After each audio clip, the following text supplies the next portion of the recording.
Good evening. I'd like to call to order the Village of Riverside Board of Trustees regular meeting Thursday, August 15th, 2024. Please stand for the Pledge of Allegiance.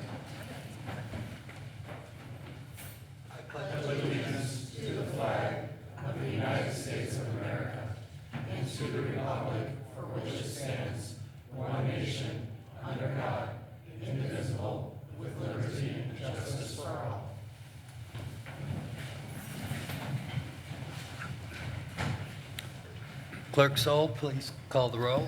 President Pollock. Here.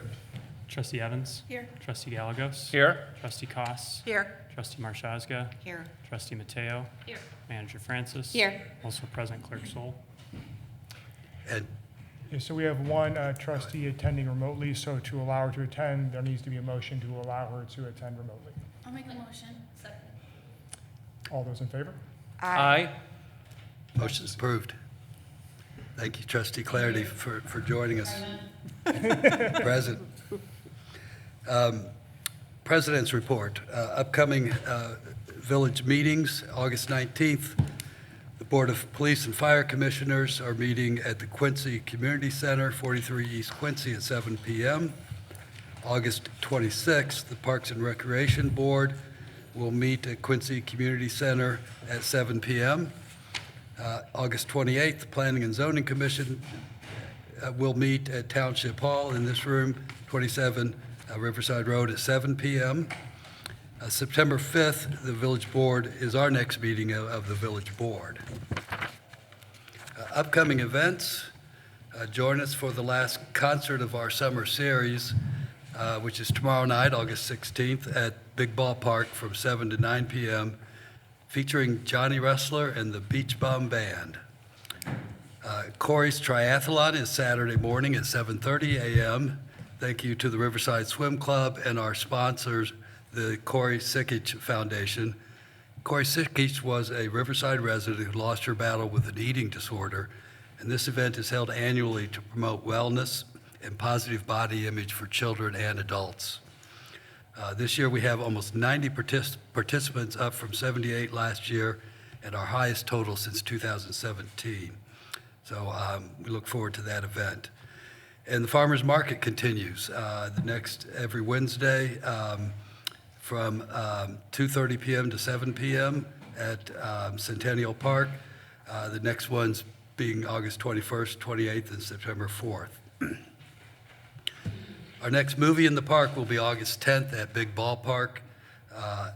You can help choose the movie. Visit the Parks and Recreation Facebook page to vote for your favorite movie until Monday. Then join us on Friday, August 30th, for the movie.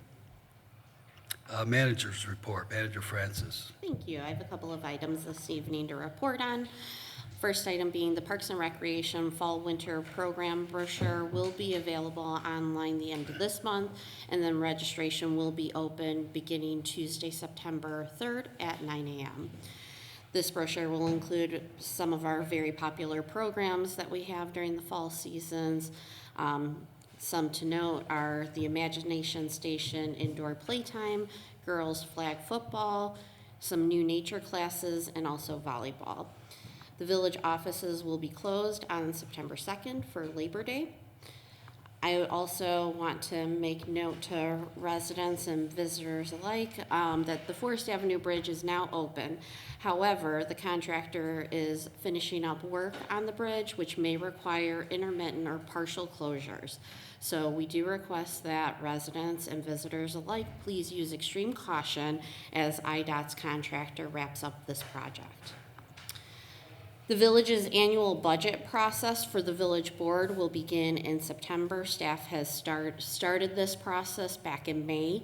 And so that process includes our capital improvement plan, which is essentially a 10-year plan, our 5-year financial forecast, and then also it culminates in the budget process of the different various line items and the discussion and objectives that the board has for the upcoming fiscal year. This entire process will then wrap up in December with approval of the 2025 budget and the annual tax levy. And finally, I wanted to give a quick update as it relates to Groveland. I anticipate that at the next board meeting, staff will be presenting a recommendation for a funding request. If you recall, the previous discussion was having our village engineer evaluate the different options, the cost breakdown, and then also seeing what other funding mechanisms were available. In addition to that, the board emphasized a need for sewer separation sooner rather than later. I'm happy to report that from a request that we submitted to Representative Chuy Garcia's office for their community project funding, we had submitted a grant request for $925,000 for the sewer separation.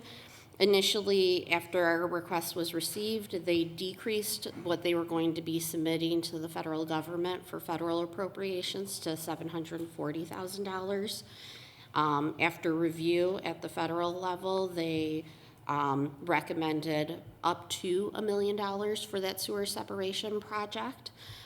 Additionally, we will be asking for some supplemental funding through MWRD as part of our request, and that'll be outlined at an upcoming board meeting in September.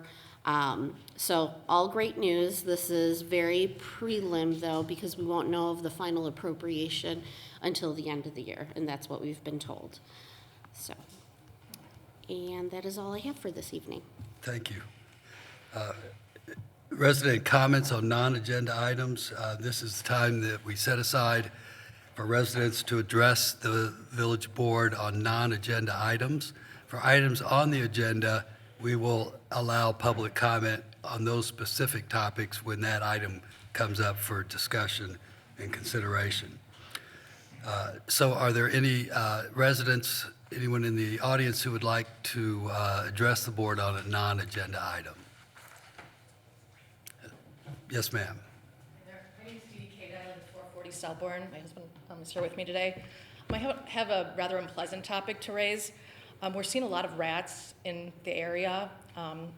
Even more alarming, we're seeing it during the daytime, which means they're nocturnal animals. They're usually out at night. We're seeing them during the daytime. They've been on our property, but we're seeing them in the streets. And then just by talking to neighborhood friends that live right by us, but across, this seems to be like an issue. We've seen a lot of activity on like the Riverside community page as well.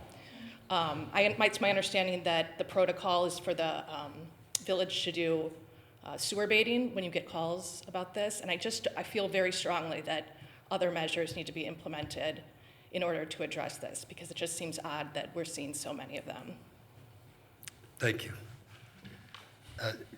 Manager Francis, do you want to just give us a brief update on what the village has been doing? Because this isn't the first time this has come before us, or before the staff, I should say. No, certainly. I can give very high-level update, and if you'd like more detail, Assistant Village Manager Monroe has been managing the different issues and complaints that we've been receiving in coordination with the Public Works Department. We do not bait on private property for the obvious reason that children, animals, we can't accept that liability. And so where we do bait is within the sewers, and Director Tab and his staff have been tracking the different locations, and so they will bait accordingly based on the different sewers that are in close proximity. And then additionally, what the Community Development and Building Department do from a code enforcement perspective is that we will then look at the area in which we're getting the complaint and see if there's any overgrowth of vegetation, residents that are perhaps feeding different wildlife that shouldn't be, and then also, unfortunately, if they're not cleaning up after their pets in their backyard, that can also be an attractive nuisance as well. And so our code enforcement officer will go out, will check the different surrounding areas and really try to narrow down what's creating that attractive nuisance, so then we can handle that code enforcement action against that property owner to rectify and improve the situation. Can I just ask one follow-up question? Sure. Would it just be your recommendation for people to just continue calling the village when there's sightings? Is that kind of the best way to communicate? Certainly, and then we also emphasize that if they're noticing it on their own property, it could be that they have an attractive nuisance. Perhaps they haven't cleaned the back of their garage in quite some time, and so there's a lot of vegetation. Also, sometimes it's that residents don't realize that a burrow has been made on their property that they have to address on their own with their own private company for pest control. Okay. Thanks so much, I appreciate Sure. it. Thank you. I'm relieved that this isn't the first time that you're hearing it, that you're aware of the ongoing issue and are taking steps to address it. So thank you. Thank you. Anyone else would like to comment on non-agenda items? Yes, ma'am.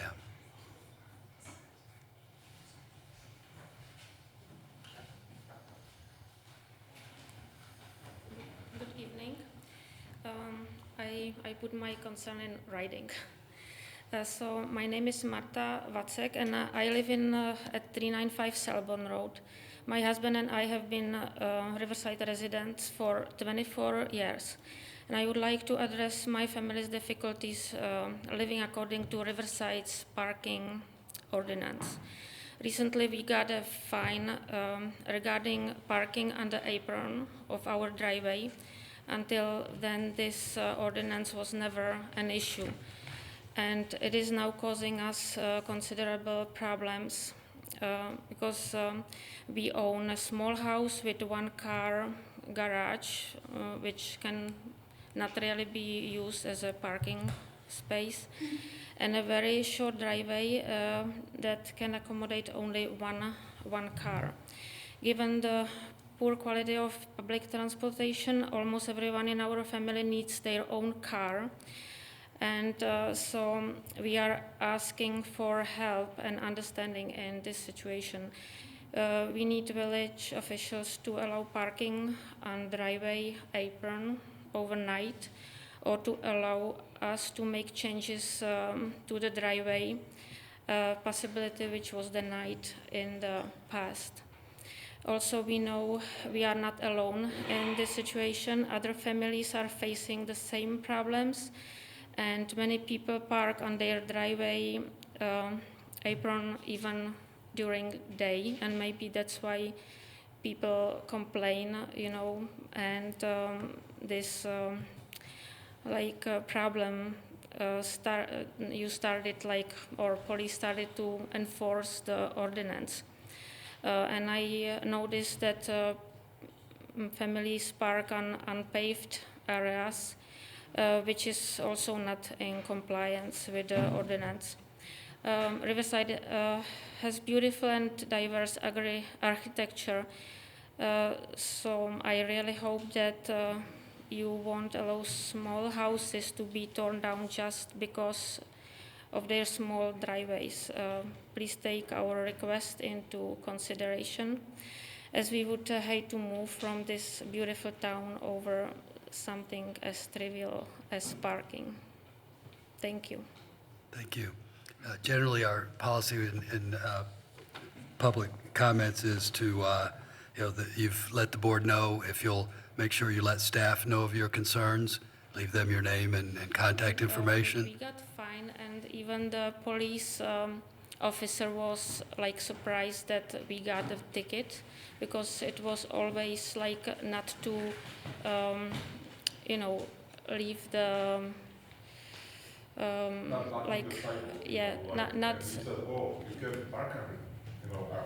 don't block the sidewalk, which we didn't, and they started to fine Very good. anyway. So Thank you. Anyone else in non-agenda items? Seeing none, move on to the consent agenda. Clerk Sol, will you please read the consent agenda? Ratify voucher list of bills August 1st, 2024. Approve voucher list of bills August 15th, 2024. Approve Village Board of Trustees regular meeting minutes July 18th, 2024. Review and file board and commission minutes. Parks and Recreation Board regular meeting May 20th, 2024.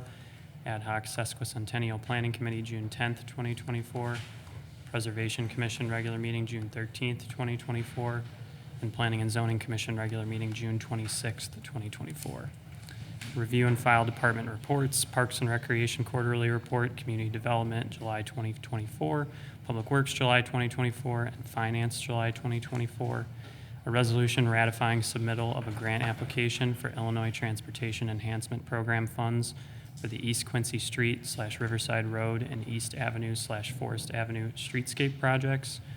A resolution authorizing the village manager to amend a purchase order in the amount of $40,000 for Lakeside Consultants to provide professional plan review and inspection services. An ordinance amending the village code regarding the village's street and bridge tax, and a resolution denying an application for a driveway width variation for 162 Northgate Road. Do any of these items need to be removed from the consent agenda? Seeing none, I would ask for a motion and a second to approve the consent agenda. So moved. Second. Clerk Sol, please call the roll. Trustee Evans? Aye. Trustee Gallegos? Aye. Trustee Koss, Aye. Trustee Marshazga? Aye. Trustee Mateo? Aye. Trustee Clarity? Department, board, and commission reports. Do we have any department, board, or commission reports this evening? There are none. Pending business. First on our agenda is a presentation by Williams Architects regarding public safety, space needs, and community spaces. Manager Francis. Thank you. This evening, Mark Bushhouse from Williams Architects will provide a presentation. This is a continuation on our facility needs discussion as it relates to public safety and other community spaces, and I will turn it over to Mark. Thank you. Yeah, Mark Bushhouse, Williams Architects. Thank you again. Good to be back. Yeah, this evening we want to do an update to the planning services that we've been performing for the village, for this municipal campus. It just went the wrong way, maybe. Okay, so what have we been doing? Well, we've been doing space programming reviews. We came back and talked before about how well your departments had worked with us to do the very best shared facilities between police and fire that we have seen before and work through those. Also talked and got some more feedback on potential community spaces that we'd like to put in the facility and look for shared spaces between all of them to maximize, again, what you can get for the money spent and meet the needs here very well. So those things are what we've done. Okay, so now we're in the step of, okay, we understand these needs. Now let's look at your site. Let's explore a bunch of options that would include, additions, remodelings, and new construction here to find different ways to meet those needs, explore them, make decisions on which appears to be the right direction, be watching the budgets to see what can work within potential funding opportunities. So again, here is the campus that you have looking from the Riverside, the existing historical town hall, additions done for public safety on this side of the building, along the river, a series of different buildings, some in incredibly poor shape and then some in fair condition here before you get to the bridge of buildings that we've looked at here. And of course, parking's always been tough. I think you've got about 26 parking spaces on your site now that can be used. So looking from the other direction here, more of an aerial. Again, this is the youth center and vehicle storage buildings that are there. Again, back to the fire and police edition from 1955 and 2000, just to kind of get some good orientation. So the reality is from our evaluations that the buildings along the river are either in horrible condition or fair to poor condition, and evaluating their reuse we're recommending that these buildings are really not suitable for reuse for the kind of purposes that you want to use them for. If we make them for public safety uses, they have to structurally be upgraded to even meet the current codes for those kinds of facilities because they are essential. They are therefore required to withstand higher wind loads, et cetera. And those buildings, the way they are built, and frankly, even the geometries of size, floor to floor heights, trying to add another floor on, all of those, we are confident from our years that you'll spend more and get less if you save them. So there we are. So with that, then we looked at other options, options A, B, and C. So with that, all those options, remove the buildings along the river and look for other things to go in their place. The other options that are on the table that we looked at was to maintain the police and fire building, that 1955 and 2000 addition to this building, and then add other spaces behind it, and then convert that zone into community spaces. So again, it could hold those. The next was option B, was to, again, maintain the police and fire piece that's here, ultimately turn that into all police, and then build behind it new fire, and ultimately add some more police and then community spaces. The third option we looked at was to, as well as taking down the buildings along the river in a phased approach, would be to take down the police and fire, more recent addition off the town hall and village hall building, and build, frankly, all new for public safety and for the any community spaces that we would be incorporating. So those are the three basic options we began to explore here. And what am I doing wrong? There you go, thank you. So this is that option A, where we keep the existing town hall building, the police and fire, more recent additions, was to keep them there, and then at a basement level, dig down, put a ramp coming off the roadway down below to have some below grade parking under the building. Down there also put in evidence for police and some storage and mechanical, and then look to also have a few parking spaces on top. This would replicate the 26 spaces you have now. So not better, but not worse. Next, since you seem to be able to, thank you. Main level, we would come in and build a major addition here for the fire facility, the apparatus bays, 4 bays wide, which is what you need, far enough off the road so now we can finally safely pull out the fire apparatus and see what's going on the roadway before driving onto the roadway and seeing what you're getting into. We would do a lobby that would connect the buildings, put some police behind that and some share spaces that they need, and some more fire spaces on the main level. And then this space that is the police and fire, as these are being done, we could move them over and the existing police fire building could be remodeled into community spaces. Multiple, community rooms, maybe if we can make them large enough, in some small way, athletic. But again, they don't even meet grade school size gyms. So this is more of a community room. Next. Then on the upper level, again, we would build on top of the apparatus room more toward the river so we can do some sloped roofs toward the street to keep the building more in scale with the existing. We would add more, a significant portion of the police station needs on that second level, again, connecting with stairs and elevators to make all of that work together. So that's that option. Next. However, I want to pause a minute and kind of really talk about this option A, because one of the things about option A is that we are putting the community spaces toward the road. We are not putting them toward the river. And as much as geometries of your building might allow that to happen, we're understanding the village and we agree with having the community spaces on the river. So if you were to go in this direction, you have now made that impossible. You've put all your community spaces toward the road and the river is only being viewed, and the adjacent spaces are only public safety. So we also looked at this and realized cost-wise, it was not some bargain, that this was the cheaper way to go. So understanding that,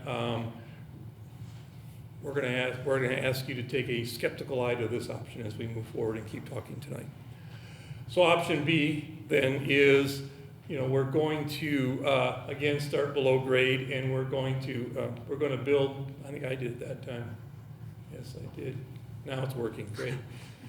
Again, do some underground parking spaces, a ramp up to the street, putting again mechanical and storage and evidence underneath. And this one we're going to rework this existing building to be police uses. Next. With that then, on the main level of the new work, it is substantially fire facility uses on the main level. Again, connecting lobby to keep these buildings working together. And this is going to be remodeled for mostly police uses. I will say this scheme is sort of pulling apart your public safety departments And one of the things we've worked hard with your departments to do is to make them integrated and share spaces. So this is using the geometries of your building in a somewhat cost-effective way, but we're having some impact on adjacencies and blending of your departments. But again, this is something that is possible. So next floor up. And on the top level, again, I keep hitting the wrong button and then it works. All right. Top level, now we finish off fire, do a few more, a little bit more support for police. We also are creating some entry walkways through the building to be available not only to serve as public safety uses, but in the next slide, and I'll try not to mess up this time, this would allow a phase 2 where we are now at the main level, going for some additional areas here underground that again could be more parking spaces. Next slide, thanks. Main level, expand the police in the future with spaces that are sort of on that we'd like to have. And then upper level, next slide. Now this is where we can use that access points and flow throughs that have been created to really provide the community spaces and overlook and terrace over the river. So in the end, you've created the long term with the community spaces on the river, which is great. Parking, we're right where we were before, which in one way is great. On the other hand, we're bringing more community uses into the building, so parking will still be a struggle and possibly more of a struggle than you even have now. But again, we're maintaining this building and putting police uses in there. So that's the option 2. Let's go to the next one here. Okay, now option 3. In this option, again, in a phased approach, we're going to build, again, a basement parking with a ramp up to the street, and maybe we can still do another ramp out toward the other access by the library. Again, we would put things down below grade like evidence and storage, knowing that as this other building gets done, we will take down the existing addition that has the public safety in it. Next. So again, we would build the fire department significantly on the main level with some support and police, thereby allowing space, things to move over and allow the next phase to happen. Where we get upstairs, now we build more fires, we start getting police done. Sorry, I jumped ahead a little bit. We're still leaving this up for a little bit while we continue to build this piece in its 3 levels to try to get enough of your uses and functions moved over into the new portion. So the next. Now, again, this is in phases, so we're down phase 2. We now expand the parking below grade. And now we're starting to bump into what was this building, so it does need to be out of the way. But we're now adding some more spaces. Next. On the main level, now we can build more police behind here and go in places where that addition is and really create a better flow and connectivity between the various department uses. Then as we go upstairs, next. Now again, we are able to finish off by building the community spaces with good access off a front entry lobby that still connects the village hall to the others. And now we have shared police and fire upstairs and the community spaces once again at the back of the building with a terrace overlooking the river. So those are the 3 basic options we're looking at. Again, these are rough geometries. There's a lot of work to figure out how to work with grades, etc., and how to phase this, but the basic space programming and blocking and phasing does appear positive to make these schemes very workable. So let's do some pros and cons. Obviously, I came out negative on option A, so there it is. Now we're on option B. We'll talk about the pros and cons here. The pros of option B is you can repurpose a portion of the building that structurally is in good condition. Obviously, therefore, it lowers your demolition, and maybe you won't have to do as much environmental remediation depending on what's in the ground and things as you would tear out that building, what are we going to find? And also a little bit easier to phase construction because you've got more building there to begin with that you're going to keep that maybe allows the phasing to be a bit easier to do. Negatives, however, is we are building a larger footprint altogether, so the site is more crowded. So that's tough. So parking, any hope of making that better is not so great. And then existing fire bays remodeled into police spaces Again, those weren't designed to be a police station, so the sizes and shapes of that are not optimized for what uses we're gonna put in there. There'll have to be some level of compromise to do that. And then one of the things you've got going on this site, you've got a lot of levels. Things have been built over the years, and that police addition is at its own level, so that now we're gonna build another building behind, and how do we connect all of these with the varying levels and make it flow well? That will be a bit of a challenge. And so, those are just some of the cons of option B. And the one I also mentioned of, we're kind of pulling these uses apart a little bit. We're not letting them be as combined and purpose-built together. So option C, pros, ability to, again, since we're building new for all the real spaces that you're trying to accomplish with this project, they're all tailor-made and functionally designed to work together at the optimal way. And again, the levels aren't going to be so much of an issue. We really have to work with Village Hall and the new building. Once we get that connection made, the rest will follow better. And then new buildings with floor-to-floor heights that we do are higher than older buildings because ductwork is bigger. We push more air. We have a lot of systems that go into public safety buildings as far as conduits and now sprinkler systems, things that weren't there in the 50s and earlier. And those are difficult to fit in on low floor-to-floors. We can now build this the right heights, and all those systems can go in, and we'll get better systems. They'll go in, they'll function better, and they'll actually be cheaper to install. And then, again, if you remove the existing fire police, you have more site area out front. We can talk about other amenities that we can put there. Again, could we even squeeze in a few more parking spaces? These are all things that we would explore with you further as you pick a direction. Negative, again, we have to demolish existing building. The wall of the Village Hall that will be exposed, again, that's been covered for many years. We're going to see what we have and how to patch that up to make it look right. It will never be quite the way it was, but we can get close. And then phasing here is going to be a little more difficult, but again, things we can work with. I'm not going to soft pedal what it's like to live through a remodeling project like this. It's going to be disruptive, it's going to be painful, but we think we can get you through it, and maybe we'll all be talking at the end because you'll be happy with what you end up with. Next. So those are the options. Those are some pros and cons. We are in the budgeting work, and we're not prepared to get into in depth on budgeting, but I think big picture we're seeing so far is getting the public safety portion of the project done within your 20 million range. It still appears doable. It's not going to be easy. This underground parking garage is a tough thing. Those are expensive. We don't quite know how bad the soils will be when we get down there, how much water we hope we don't run into because we're next to a river. We think we're above it, but so those are some risk factors that can't allow us to say for certain what 20 million will get you yet.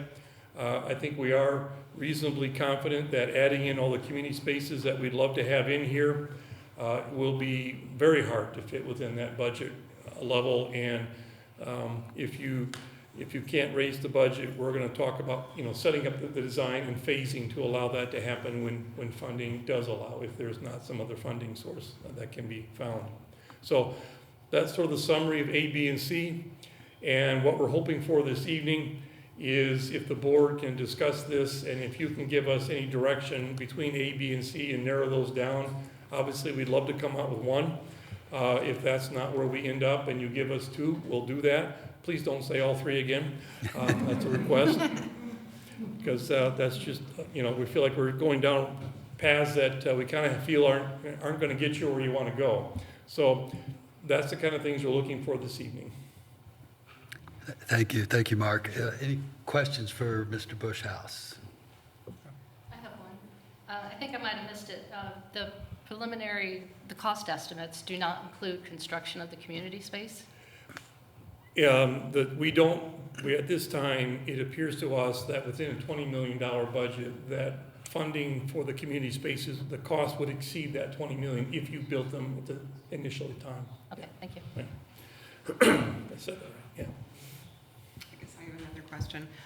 With the option C, I'm presuming that the phase one we're keeping operations in the existing fire police space that's adjacent. Yeah, that would be the goal, build as much of the new as we can Right. until we have to get into that space. Yeah, Right. but then in phase two, it does or does not contemplate demolition of that Yes, it does, space? yes, Okay. we would. Because I see there is, The- some I know. encroachment, Right. but I was wondering if there is a potential to utilize that space even more, or if there are some constraints about the proximity or access that we Right. need to be aware of.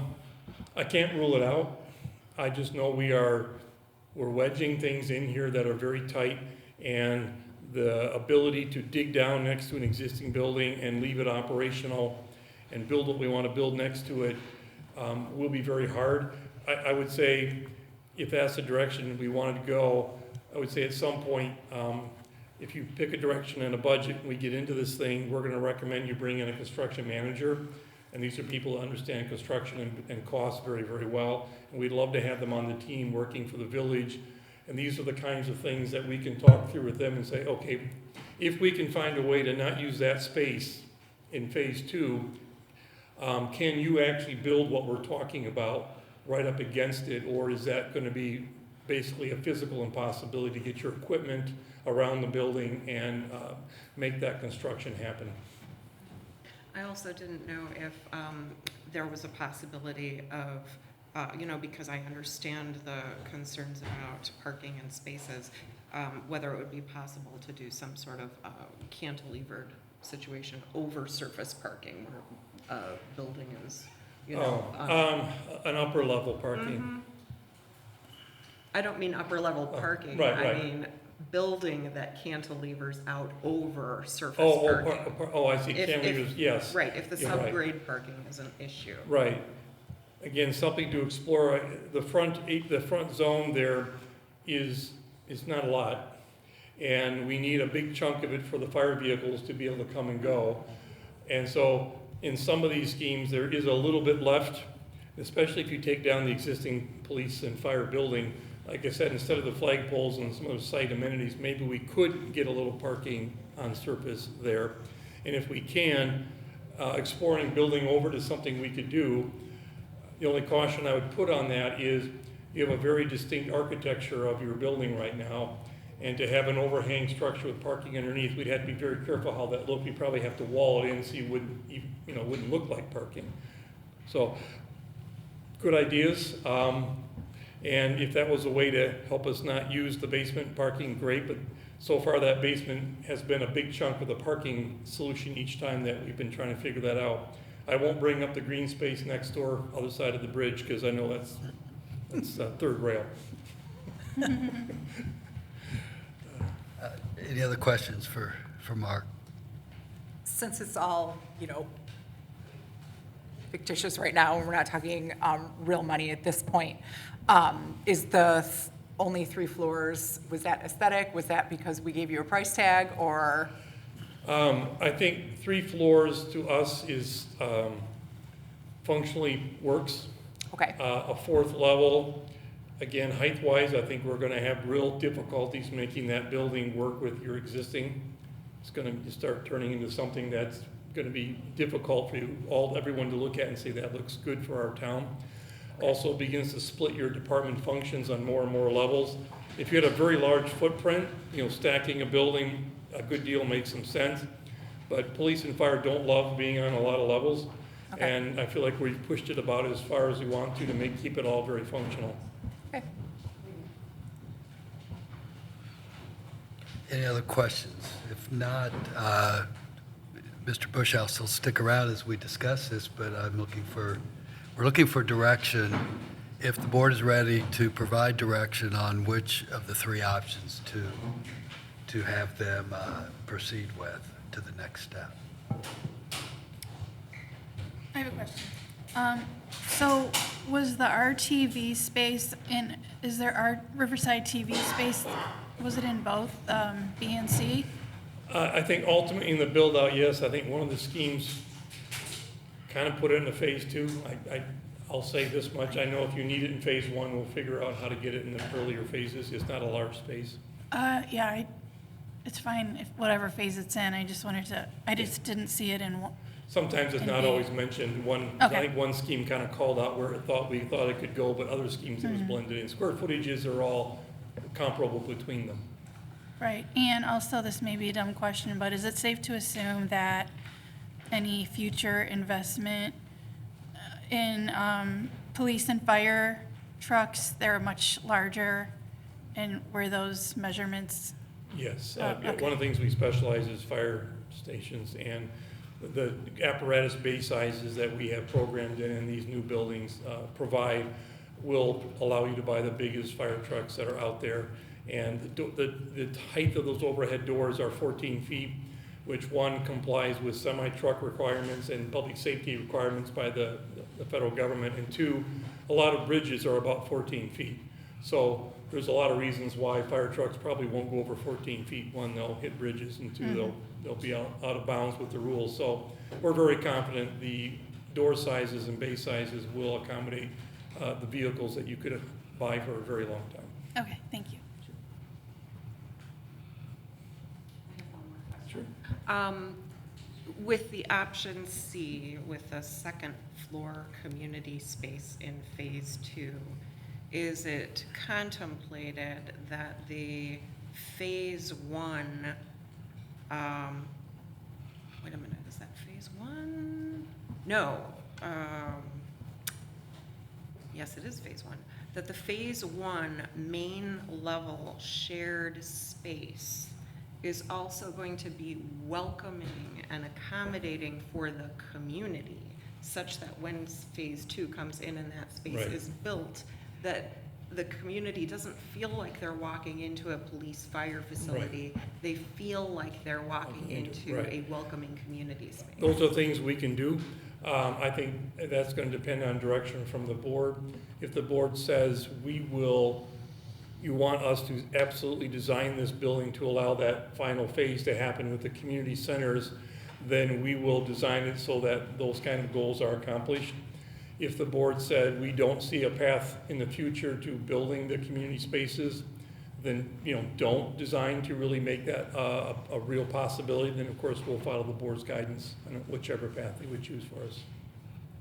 Okay, but it is contemplated yes. that that's shared space Right. that's welcoming and accessible. We can have an outer lobby that would be very public and here you go up to the public, and then there would be a sub-lobby, typically that would be for police and fire, you'd go to there, and that could also have a door to the outside, Okay. so you could do that, yeah. All right, thank you. Discussion, direction. Well, if we're able to do this, we want to build something that'll last 50, 75, 100 years. That one building is already 70 years old, and there are challenges with trying to retrofit it, and then you have somebody who's in the new building and some staff who's in the old building. I prefer option C if that's doable. I agree. Preference, yes. Agree. See, Trustee Clarity, did you have anything you wanted to add? I do. Clearly option A is suboptimal, right? Our architects aren't recommending that. I find it a little bit difficult at this early stage to make a guess, but of the three, option C seems the best to me. My reaction instantly is that it just feels like it's a lot of compromise. I'm troubled by I understand the concept of the phases, but there's no, we have budget constraints here, and there's no real plan here for when we could get to some of those phase 2 kinds of projects, which I think are going to be pretty important to get community support behind the project. So I'm in favor if we want to continue to explore option C above the others, but I just wanted to be on record there that I think this may lead to some disappointment in the community. Appreciate that. Can I have a follow-up question for Trustee Clarity? Are you suggesting, and hi, it's Aberdeen, I don't know if you can see. Anyway, it's like, who can see what here? But are you suggesting that it would be more ideal to have a community space incorporated into phase 1 of the project?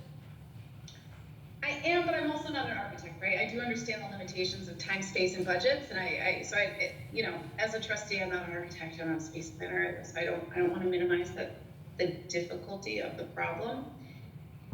My point is if we could get those into phase one or closer to phase one, I think that's important. I just think that while the staff and the trustees are keenly aware of the inadequacy of some of the space for public safety, I think the community is less informed about that, and they want a little something in this kind of project too, or they're going to expect something in this project too. I think that's a point well taken. You stole the words out of my mouth. Exactly, I agree. So we'll keep that in mind as we move forward. It sounds like that we have a consensus for option C as far as our next steps, unless there's any other discussion or direction. We'll ask staff to proceed with option C. Thank you. Very good. Thank you. Thank you, Mark. Yes, very much.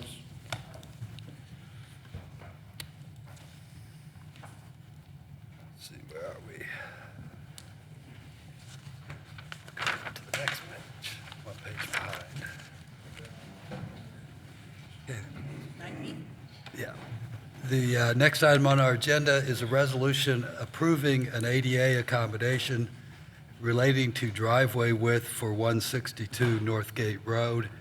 This is ratification of direction that the board provided at our last village board meeting. We had extensive discussion on this topic, but I would ask Planner Siren to briefly introduce this item. Good evening. This item was related to another request, effectively for the same outcome, which was a variation to widen a driveway beyond what's permitted by the land management ordinance.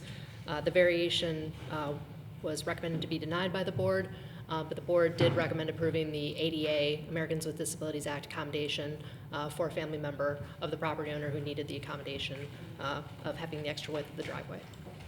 Thank you. Thank you. Attorney Pickrell, did you have anything you wanted to add? This is a rather unique situation, being an ADA accommodation, but as I understand it,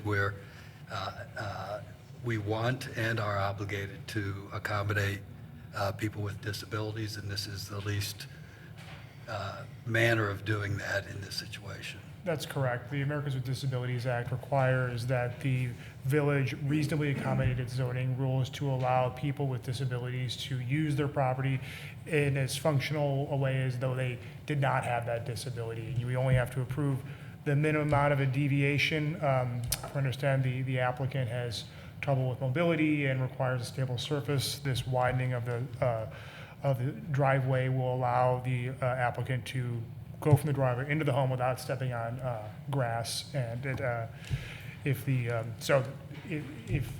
board finds that the applicant is in fact disabled and this would accommodate her, then the ADA would require the accommodation be made.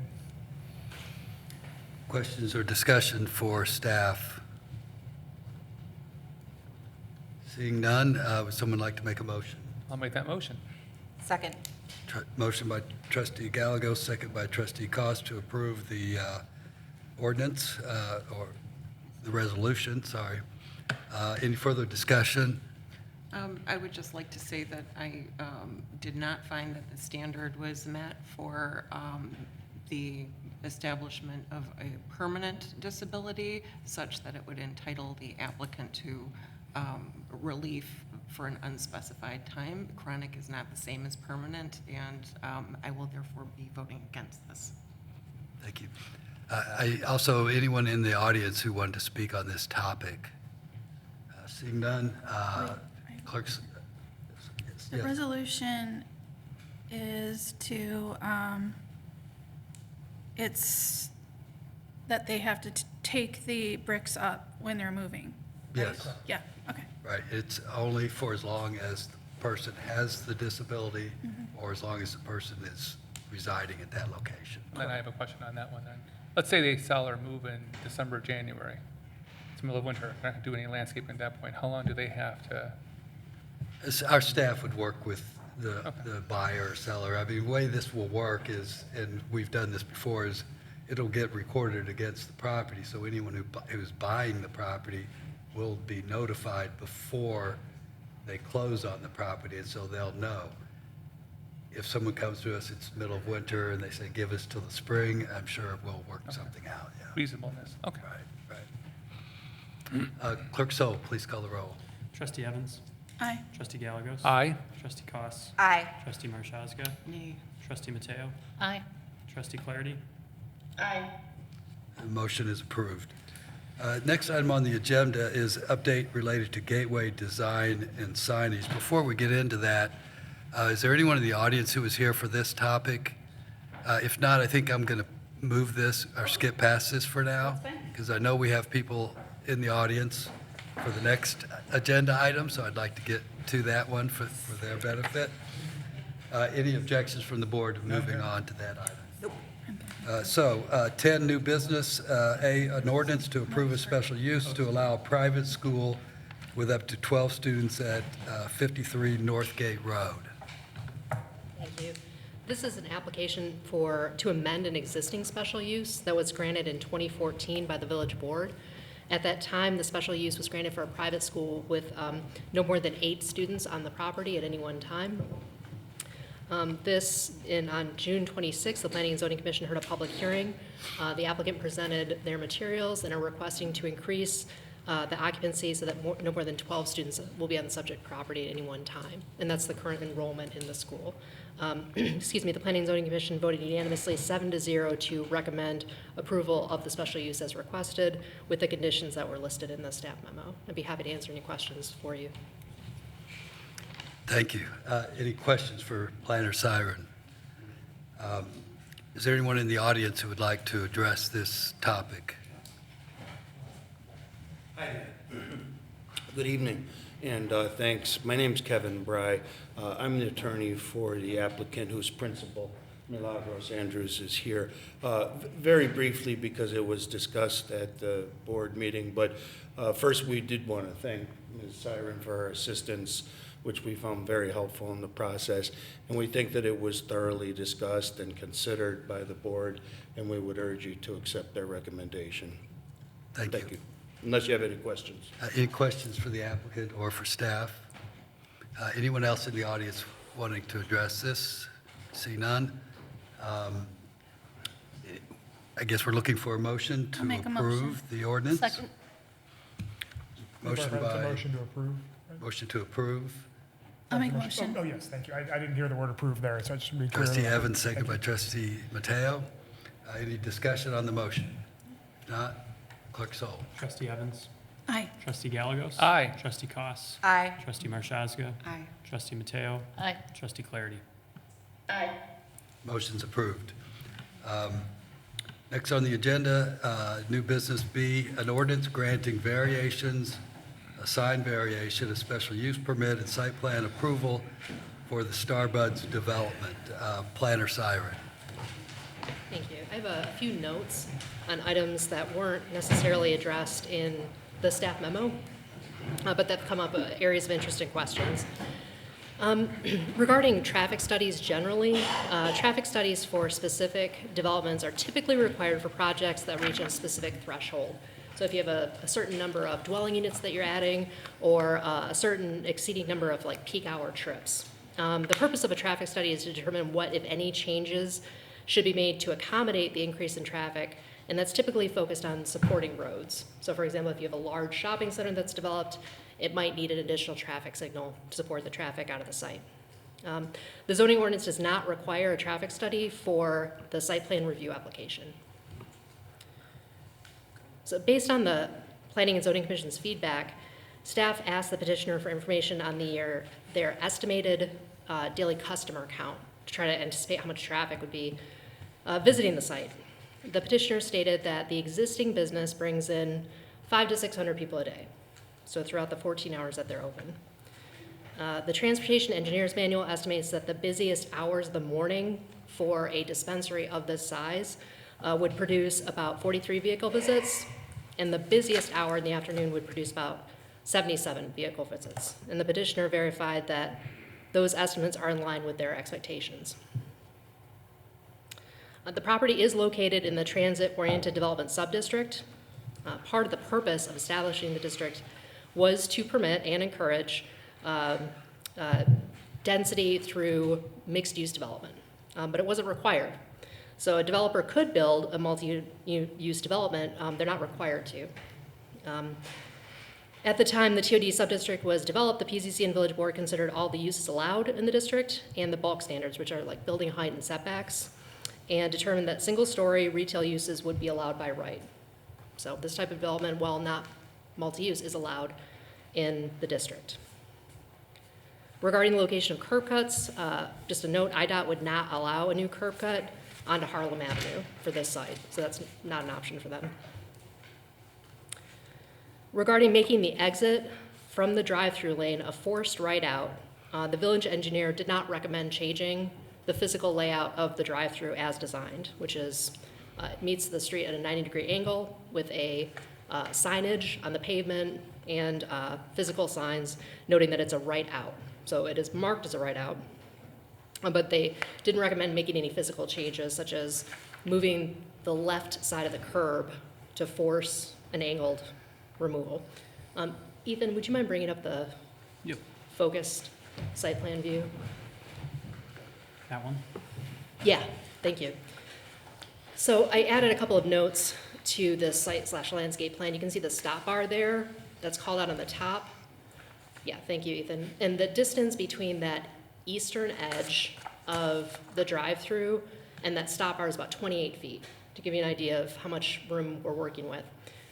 So, and I didn't draw it on here because I'm not a traffic engineer and I don't know what the appropriate angle was, but if you think about a forced right out, you'd have to move that 90-degree connection and angle it.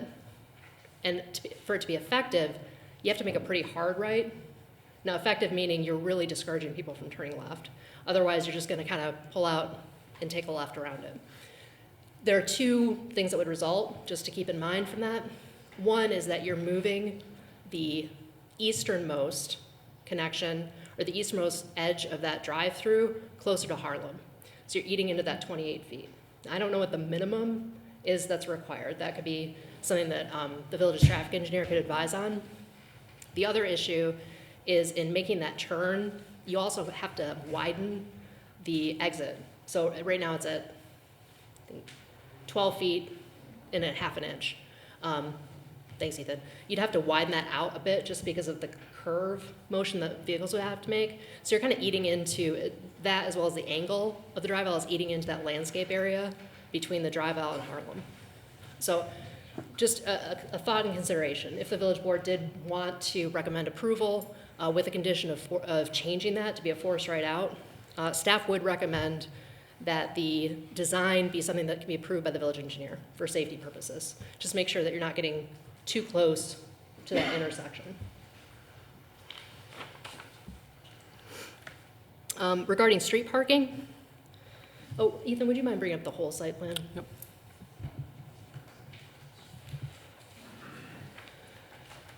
So street parking is currently allowed on the southern side of East Burlington. If you look at starting at the dispensary, moving to the west, there's a row of parking with 2 accessible spaces, and you can see a little line right behind those spaces. That's indicating the location of the property line between the 2 properties. There's currently, the old building is kind of right on that property line, right behind the 2 accessible parking spaces moving back. So looking at the connection there with East Burlington Street, that's one of the drive aisles, and then moving west is the second drive aisle. That roughly 100-foot stretch of road, it's unmarked, but you can park on that area of the road. Depending on how folks park, you could fit 5 to 6 vehicles in there. So in just consideration, putting those 2 curb cuts in there obviously disrupts the availability to park in that area. Theoretically, you could park up to 2 vehicles in between those 2 access points, though that may not be desirable. And then just generally regarding public safety and traffic on Burlington Street, staff shared residents' concerns with Public Safety Director Buckley. He said the police department has used patrols and the speed detection signs, and they've addressed any resulting traffic issues just like they did on Berkeley Road. So they've been following up on enforcement concerns with the public. That's all I had to say, and I don't think that the petitioners with Starbuds had necessarily a presentation, but they're here to answer your questions you have, and I'm happy to answer your questions. Thank you. Thank you, Ann. I meant to, before we started, describe the process I'd like to follow here so that we're all on the same page. As we always do, we start with staff presentation. Then I'd like to ask the applicants if they have anything they'd like to add, and then just questions of the applicant or staff from the trustees, and then go to the audience, and then come back to the board for discussion and deliberation. Does that work for everybody? Okay. Applicants, would you like, anything you'd like to add? I'm not smart, but if there's any questions, Please introduce yourself to the board. Yeah, I'm Judah, one of the owners of Starbucks Dispensary in Riverside, and been here for about almost a year now, I think, a little over a year. Done really well. Traffic is actually, we actually need the bigger building because of the traffic. We're seeing a lot more customers coming into the doors. We get great service. We need a bigger parking lot for the cars and all that good stuff. So, adding a drive-through would help in the future if the state allows it for customers to come in and out, grab their product and go, and not wait in the parking lots or not hang out in the parking lots. It'd be just come and go. Yeah. Thank you. Any questions for staff or for the applicant? I have a question. And apologize if I missed it during the two PZC meetings, but one of the variation requests is having excess lighting in the parking lot. Can you tell us why that is either required or desired? Well, one of the on the last planning and zoning, we went away from the from the lights on the building. We went away we heard the residents. We said, you know what, we'll take that off. We're going to do a stucco building on the resident side, which is Burlington side. But we do have LED parking light poles. We do need that for safety. It's a state rule, and mainly for safety for customers walking in and out of the store. So it is required? Yes, it is required. And they're going to be on all night long, unlike the building signs? Correct. Okay. Yeah. Thank you. Other questions? Trustee Clarity, did you have anything? Questions? Okay. So at this time, thank you. At this time, we'll ask for public comment. The village board does have policies regarding public comment in order to allow everyone the equal opportunity to speak, and also for the board to be able to complete their agenda today.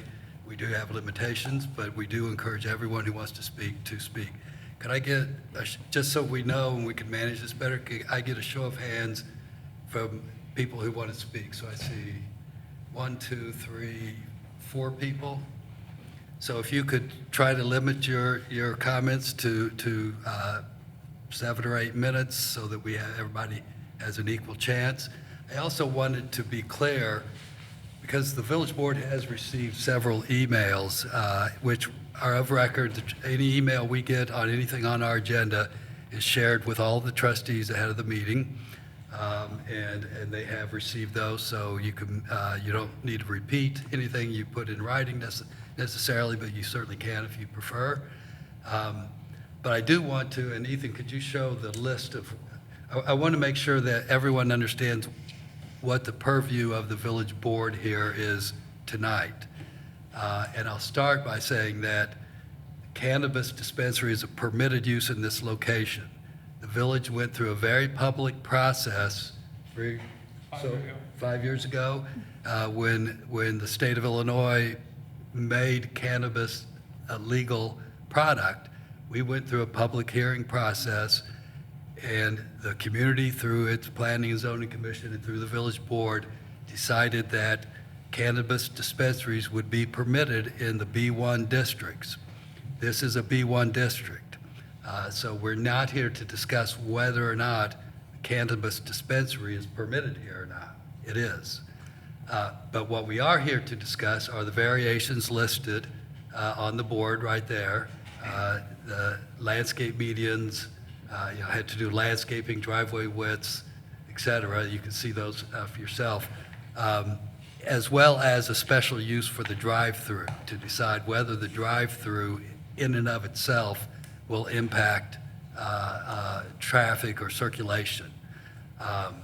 So with that, I would ask, and don't, if you want to just say, I agree with the previous speaker, that's fine too. That'll save us all time, but I encourage you to speak as you want to and address the issues that you prefer. So, who would like to go first? Please introduce yourself and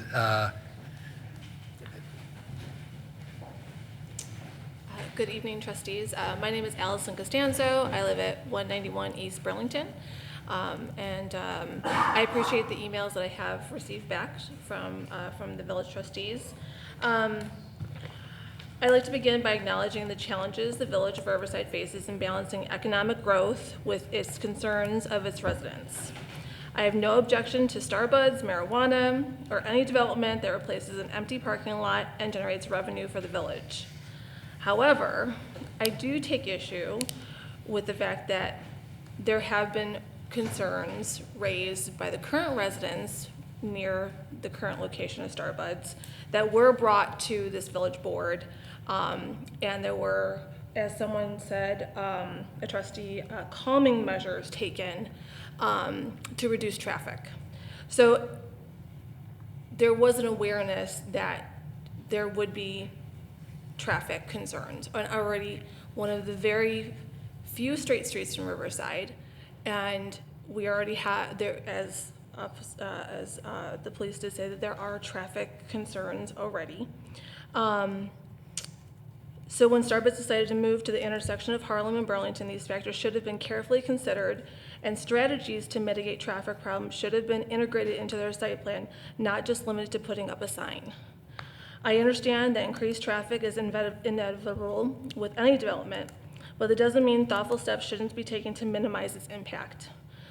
The last traffic study by the village was conducted in 2015, and though I do understand that traffic studies do not have to be conducted based on, they're only done during changes in zoning, this is a change for that site. There hasn't been any development there for almost 10 years. This is a change.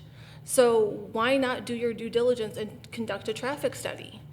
I don't understand why that wasn't weighed and measured. Just because you don't have to do it doesn't mean you shouldn't do it. At the Planning Commission, commissioners and even the village lawyer acknowledged that there would be some increase to traffic, but couldn't provide specific details. It raises concerns about whether due diligence has been done and whether public safety is being taken seriously. Based on the information provided by Starbucks and even here tonight, they're on average seeing 400, 600 customers per day, which is roughly between 40 to 70 plus cars in their parking lot at any given time, in and out within an hour, whatever that looks like. Again, we're not entirely sure because the traffic study hasn't been conducted. Not everyone will arrive by car. Not all cars will use Burlington. It's difficult to be precise on what that looks like for us as residents on Burlington and even on Herrick and Delaplane. I'm hoping that you, as village trustees, will take us residents in this concern seriously within reason. I'm not saying don't have the development. I'm not saying not for it to go in. I'm not, none of those unreasonable things. I'm just saying, hey, can we pause for a second and really think this through? And how traffic is, it's already a busy street. If you see it at rush hour, if you see it at school time when it gets let out, all those intersections, it is a busy street. And adding additional 40 plus vehicles, 70 plus vehicles, they're hoping to grow their business, which I completely 100% respect, and I think that's great for the village. I think there's a way to balance this, though. That not just to, hey, we're just blanketly doing this without really thinking some of these other things through about who lives on these streets, right? And I do understand the limitations. I'm not negating that. I'm not saying that there's not some happy middle ground, right? No one is in a real negotiation. Not everyone's happy at the end of the day, right? Not entirely.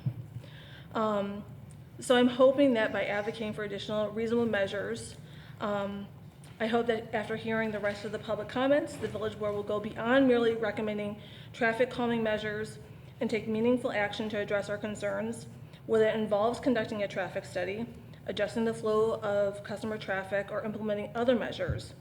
It needs to be more than just putting up a sign. So I hope you take these comments seriously, and as residents, this is, I have an 8-year-old. He goes to Central. We want him to walk home from school this year. This week alone, there was an accident. There's accidents all the time on our street. The speed sign, having the speed, thing out, how much real data do we get from that because people see that they slow down? A real traffic study would give more specific data, right? I don't think it's an unreasonable ask as a resident that, this really be taken seriously. The last traffic study was done in 2015. That's 9 years ago. That's not entirely useful data. Things have changed, and that site has changed. So I hope tonight that this doesn't fall on deaf ears, that there's some real considerations for what we're saying. I'm glad that people emailed you. Not everyone can make it. That's not how, not everyone's lives. But this is important. And then I'm not saying that I don't want Starbuds here. I'm not saying that I don't want marijuana here. I'm not saying that it's not a good revenue for the village. But I think there's a way to balance this a little bit better, that we're thinking about what that traffic looks like on our streets. So thank you for your time, and I appreciate just listening to this tonight. Thank you.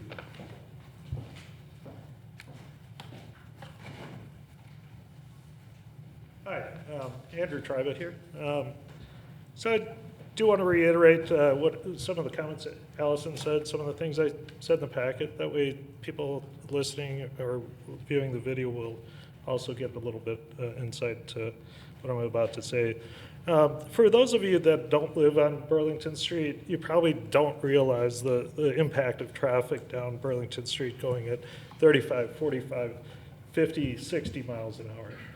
It's pretty routine. And I call it the Burlington Speedway. Relocating Starbuds to the proposed site will add to the current traffic safety issues. It will add to it. I did try to do due diligence and speak with the Director of Safety, Officer Buckley, several times since the 3 years I've been on Burlington. I've also spoken with multiple officers about this. And all of them have said that, it's a kind of a difficult street to deal with, because in the residential area, it's a straight shot. They speed down it all the time. And with no parking, unlike Quincy where there's parking, that slows down traffic. In the residential area on Burlington, there's no parking. It's a straight shot. They hit the gas and go. Enforcement, the officers have told me, it's difficult because there's no place to sit in time. The motorists can see the place ahead of, and even the timing sled ahead, and just simply slow down. So it's a little bit difficult to enforce and kind of get a grip on that. I've heard a lot of people say, I don't think this is really going to impact traffic, but their existing business, as Ann did a really nice job, by the way, synopsing, brings in between 500 and 600 visitors per day, and most will drive to and from that site. They're going to expand the site. There's going to add a business. They're going to bring more than 500 to 600 visitors per day, and that's one way, right? You got to drive there. You got to drive back, so that's twice those numbers. They gave information about peak morning hours, as Ann said, 43 vehicle visits per hour at the peak time in the morning, 77 visits per hour at the peak time in the afternoon. We don't have any information about what the traffic patterns are during the evening, during the weekends, how that fluctuates throughout the school zone areas and during school traffic down Burlington and the other corridors. So Again, I guess I reiterate that although a traffic study is not required, I would strongly encourage it. I did also try to provide some potential solutions to mitigate the traffic.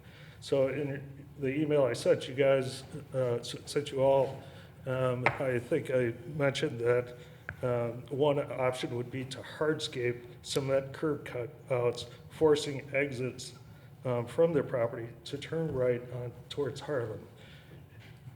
Painting an arrow that's going to be covered in snow half the time, half the year, is not going to force traffic to the right.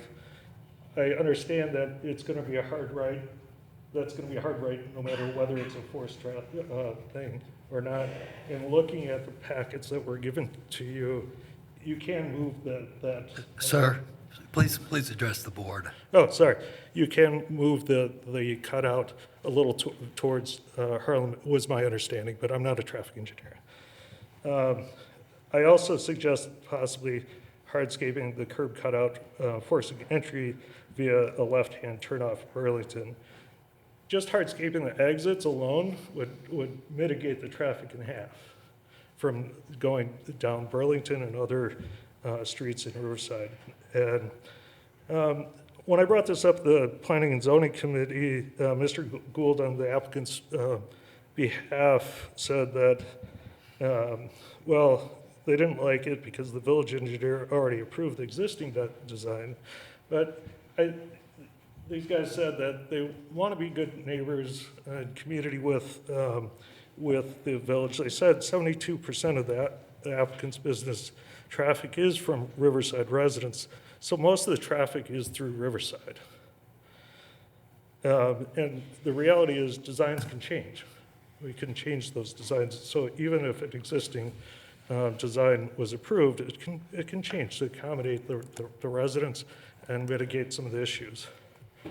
Mr. Gould had said they considered this kind of curb cutout at other Starbucks locations and found that that design widens the exit, which would push the lane further east towards the intersection with Harlem.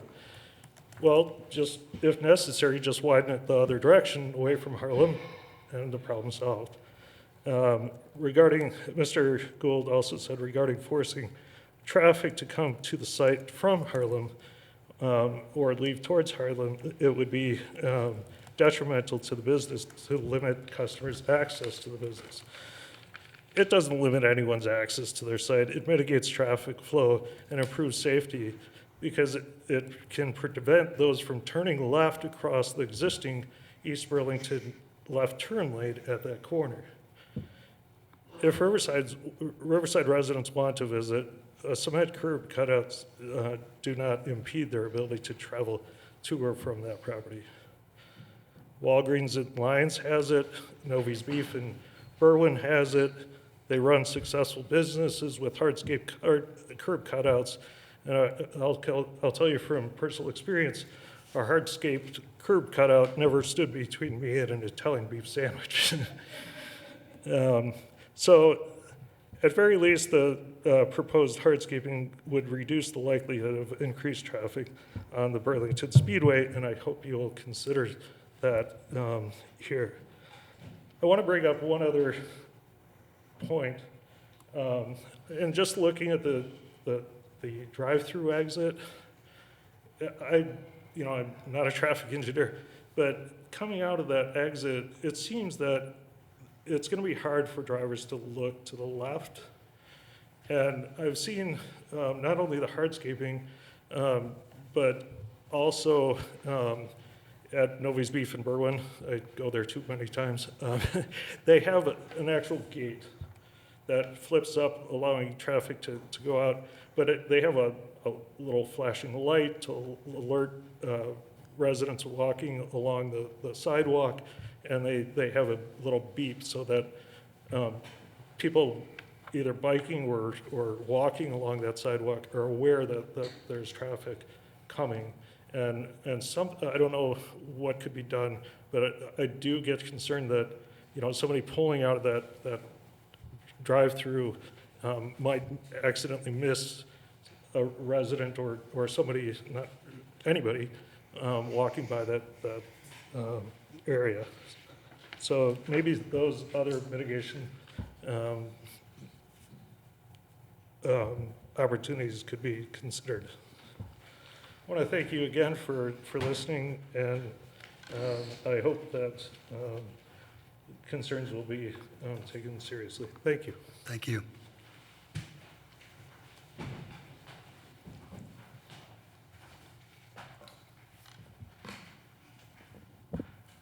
Justice Downward, and I'm a new face for you, so I haven't written in, you haven't heard from me yet. I'm Catherine Bailey. I live at 112 East Burlington, so I'm another neighbor.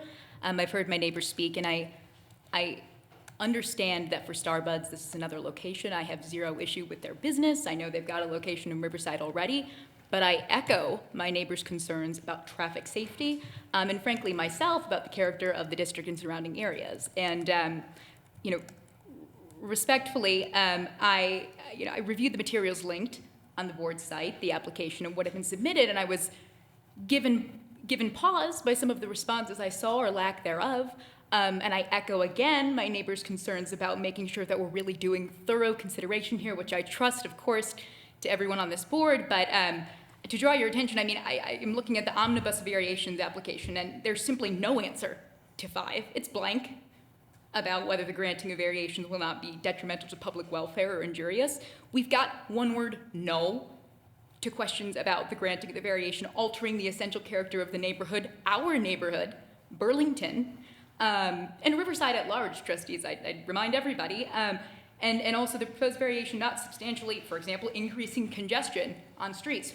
No, that's the answer we get, and that's the answer provided on the board site to residents who are rightfully concerned about traffic safety. And I'd step back. I know we addressed, you know, the sort of mixed-use zoning for the sub-district and the idea that this is not in itself mixed use and will not be. And okay, but I would reiterate too the transportation focus of the district. And I think per the planning and zoning memorandum that was just recently issued, I think that description of the sub-district was described as the use appropriately transitions to surrounding residences, single-family residences, in a pedestrian and bicycle-friendly environment. And so why am I bringing this up? Well, because per the narrative submitted by the applicants, they want to, by their own description, create a unique drive-through destination for cannabis customers. So are we talking about something that's pedestrian and bicycle-friendly and transitions well, or a preeminent drive-through location for a business that, as it sits with no drive-through, is seeing 500 to 600 customers a day up and down Harlem? And stepping to why that matters, particularly to traffic safety. If I'm looking at the special use permit application, again, we hear echoed when asked about substantial injury, creating another destination for vehicle traffic and pedestrians. And so here's where I caution, I just implore this board to exercise that thoughtfulness, again, that I know you will, when thinking about residents on Burlington. And in fact, I echo my neighbors that I myself have seen accidents on Burlington in front of my home. And we look, and we're talking about 500 to 600 per day on the current business. Understandably, Starbuds wants to grow their business. In fact, a drive-through would, I would imagine, fundamentally change the volume of business they're both seeking and that they receive. The problem is orienting all of that on Burlington. And I won't, you know, just repeat what my neighbors have said, but I echo their concerns as I continue to say. And I'd focus also this board on look at the special use permit. I mean, the focus is on ample access off Burlington. Burlington is not Harlem. And look at Harlem. Look at that. If you ever drive down Burlington and get to Harlem, I'm sorry if you get stopped at that train. It is brutal, but the congestion there, no one is going to be turning onto Harlem. They're going to be routing onto Burlington. And frankly, through the rest of Riverside. And so adding to our already congested times at which neighbors are trying to have children walk home, or trying to ensure that we do have adequate public safety, traffic safety measures in particular, I would really bring attention to this notion of, and I think it was described as important in the planning and zoning minutes, the painted arrow at the 90-degree, and I've heard this again, but I'd like to speak to it myself. The painted arrow with proper enforcement, that's not my language, it's the language I think from the minutes, being important, very important, but I question, who's enforcing this? Are Starbuds employees running out to tell people don't turn left here? What is enforcement of the painted arrow? And we talk about, traffic concerns being mitigated by different, I don't know the term, but, speed monitoring signs up now. Fine and well and good, but that's without a drive-through with sub 500 to 600 cars a day as it exists. I mean, there's no drive-through yet, and there's 500 to 600 customers a day. And honestly, good on Starbucks but for getting that sort of, I understand, of course, their desire to get and grow business, and I have no problem with that, but I do have the problem with the impact and safety concerns that it poses. And we talked about too, I think, obviously the structurally, like actually adjusting the curb to force that right turn. To the extent that there's a concern about it encroaching on landscaping facing Harlem, respectfully, and I'd step to the next, sort of the last point I wanted to make was the encroaching of a couple feet of landscaping will be set against the backdrop of a multi-story, I'm not sure if it's LED, but lit glass panel system. So respectfully, a few fewer inches, feet of landscaping, I don't know that the eye will necessarily notice that against, if we're talking now about the sign variance, what's been described favorably, what's been touted to the villagers and this board as a good example to look at for reference, a Westmont car dealership and a corporate building. We're supposed to look at that and say, hooray, that's what I want on Burlington with a drive-through, with hundreds of people. I mean, I imagine they're wanting more coming through. And so turning to that sign, I would just reiterate, I understand, I was not in attendance. This all came to my attention, respectfully, after a lot of this had gone on already, and certainly at the planning and zoning level. But, thinking about the notion that, we do have ordinances in this village, right? As you all know far better than I do.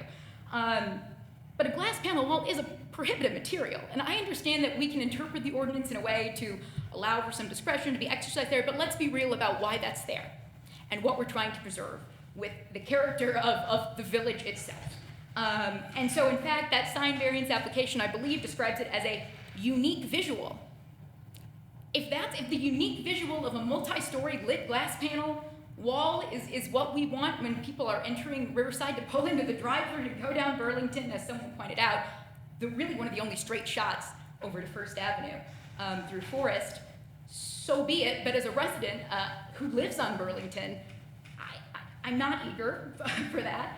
And I think ultimately, when we think about this, I understand the board, of course, directing people to what's actually at issue at this meeting. But, I think we put up a slide that had, just one list of, I think it was the omnibus variation application, which is not the only, as I understand, application at issue at this meeting. And so when we think about the number of variances that are being requested, the sufficiency of responses provided to the board and to villagers, again, I would just, I would so strongly request that thoughtfulness, and particularly when some of the tenor of the responses given to some of the questions that support the findings of how a variance should be allowed are, for example, I think it was as to the parking spaces in the medium, something like, we would never recommend reducing parking. Well, the village of Riverside might, and it's not a unilateral imposition here of what may be most business generating, because of course, we also have to marry this, as everyone has understood, the interest of residents and the village. And so I'd again just reiterate to the board, it's not, especially with that sign variation, I mean, referencing, I think, a car dealership and a corporate office building is somewhat misguided when we're thinking about what's right for Riverside, what's right for Burlington as it currently sits. And I would absolutely reiterate, as I have, and I'll do it once more, my neighbor's concerns about the traffic safety considerations in particular. Thanks. Thank you. I believe that was everyone who had raised it. Oh, I'm sorry. Go ahead, sir. Yeah. Hi, thanks for having me. I'm Alex Garcia. I live on Lawton Road, a 100 block, so I'm not directly affected by this, but I understand completely and want to echo what some of my neighbors are saying. I came from Oak Park. I lived down the street from a McDonald's that had quite a reputation, not only regionally but internationally for its heroin trade. So I'm used to going down and seeing a well-lit retail establishment with people in the parking lot, essentially staying too long in the parking lot. And, there was just basically kind of a creep factor, I'll say, when you know that someone's in cars and you know that they're doing something that is altering their state of mind. And, you know, one of the things when I came here to Riverside, one of the most beautiful moments I had was when my child got on his bike and he got on his bike and he rode down the sidewalk, and I had no concerns about him. It was wonderful. I was just like, go to it, kid, you know? And it was a great moment. And so I have a lot of sympathy for the people on Burlington, because essentially I would not do that if I was on Burlington. And so I feel bad for what's going to happen with all the traffic that's going to come their way. It is going to, let's not be naive, it's going to change the character of that street. It's going to create a different perception of Riverside from Harlem. I understand that it's legally allowed in Riverside. I'm not debating that. I don't know if that's the best choice of an area, but if you're going to have it there, I think you should. And if I was, you know, if I was in charge of Starbucks, I would basically be saying, hey, yeah, let's be a responsible corporate, you know, citizen here. Let's not just put our brand on some, you know, festival signage. Let's show that we're actually serious about, you know, the concerns that these residents are saying, and let's pause things and let's study it and see what we can do. You know, my big concern, obviously, is when you've got a bigger parking lot, it's more inviting for people to stay and do things. And even if you have 500 people coming through a day, and 95% of them are responsible people who take their drugs, let's be honest about it, and they bring it home with them, there's still 5%. There's still like a good, you know, let's see, 5% of like 500 is 25 people. And so we're going to get back on the road. And now I've sent you guys all an email. You can click on the links, and don't worry about it being a phishing scam or anything like that. So they're all basically the news stories that basically show over the period of 10 years, which is a plan, the life plan of this project, at least, right? That's at least the revenue projections that everyone's getting excited about.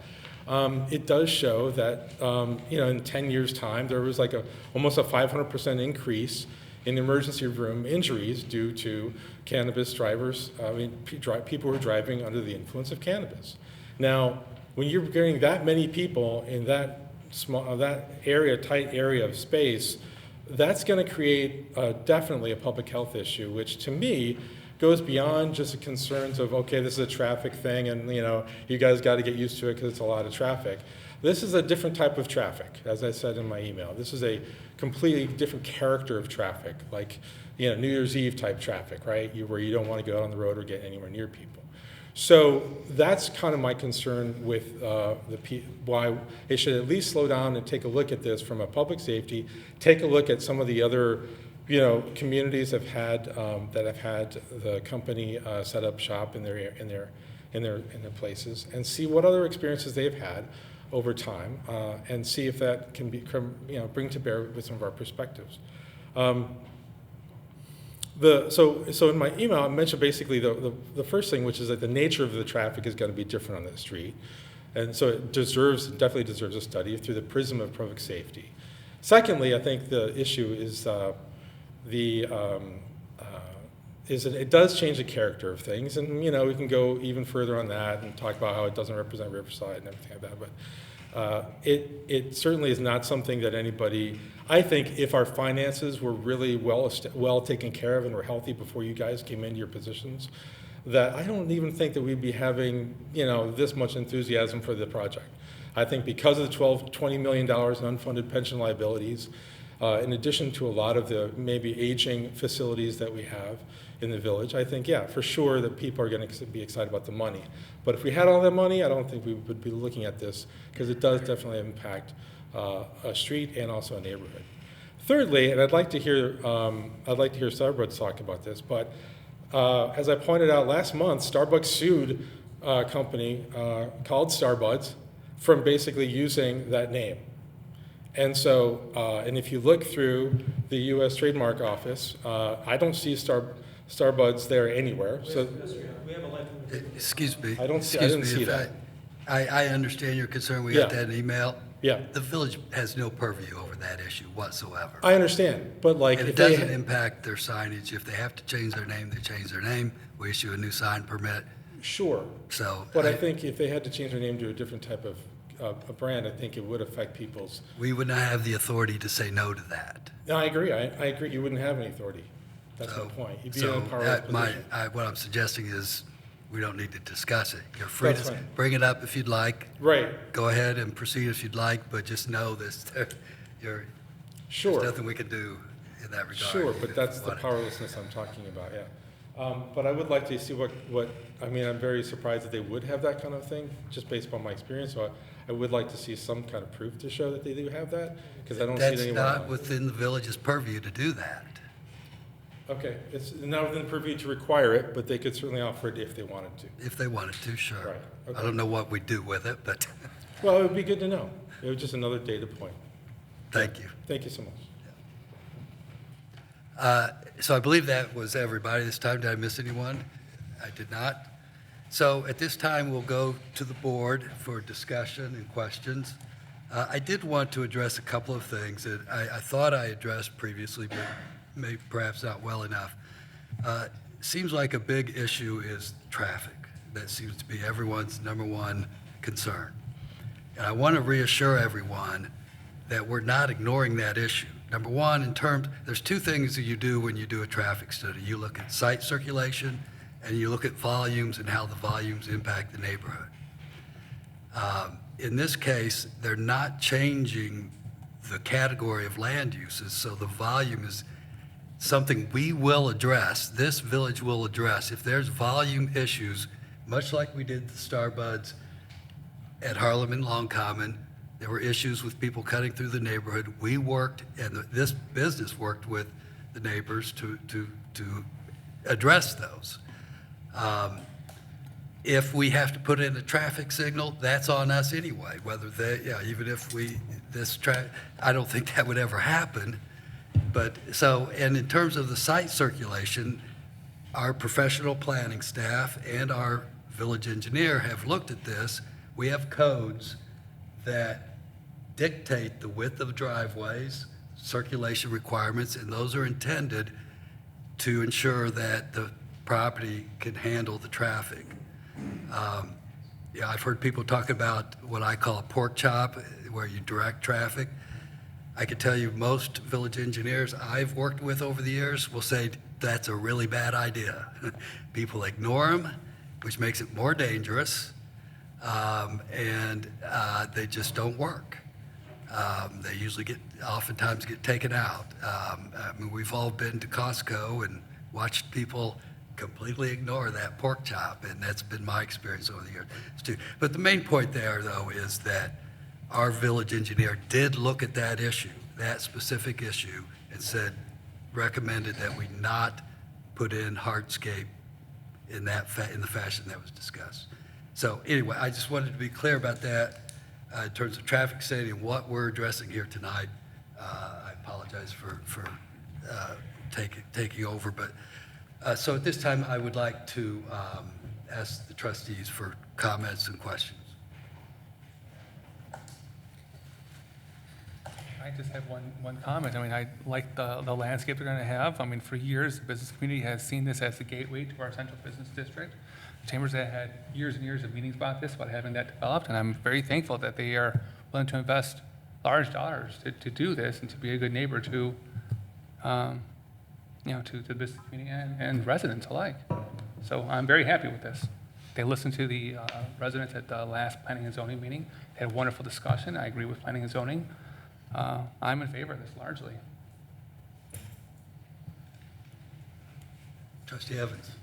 Yeah, the PZC provided a very long list of issues, recommendations for change, and Starbuds, met the challenge and addressed most of the recommendations, which I appreciated. Just for the forced right turn, I think if most customers are residents, forcing them to turn right outside of the town they live in seems counterintuitive.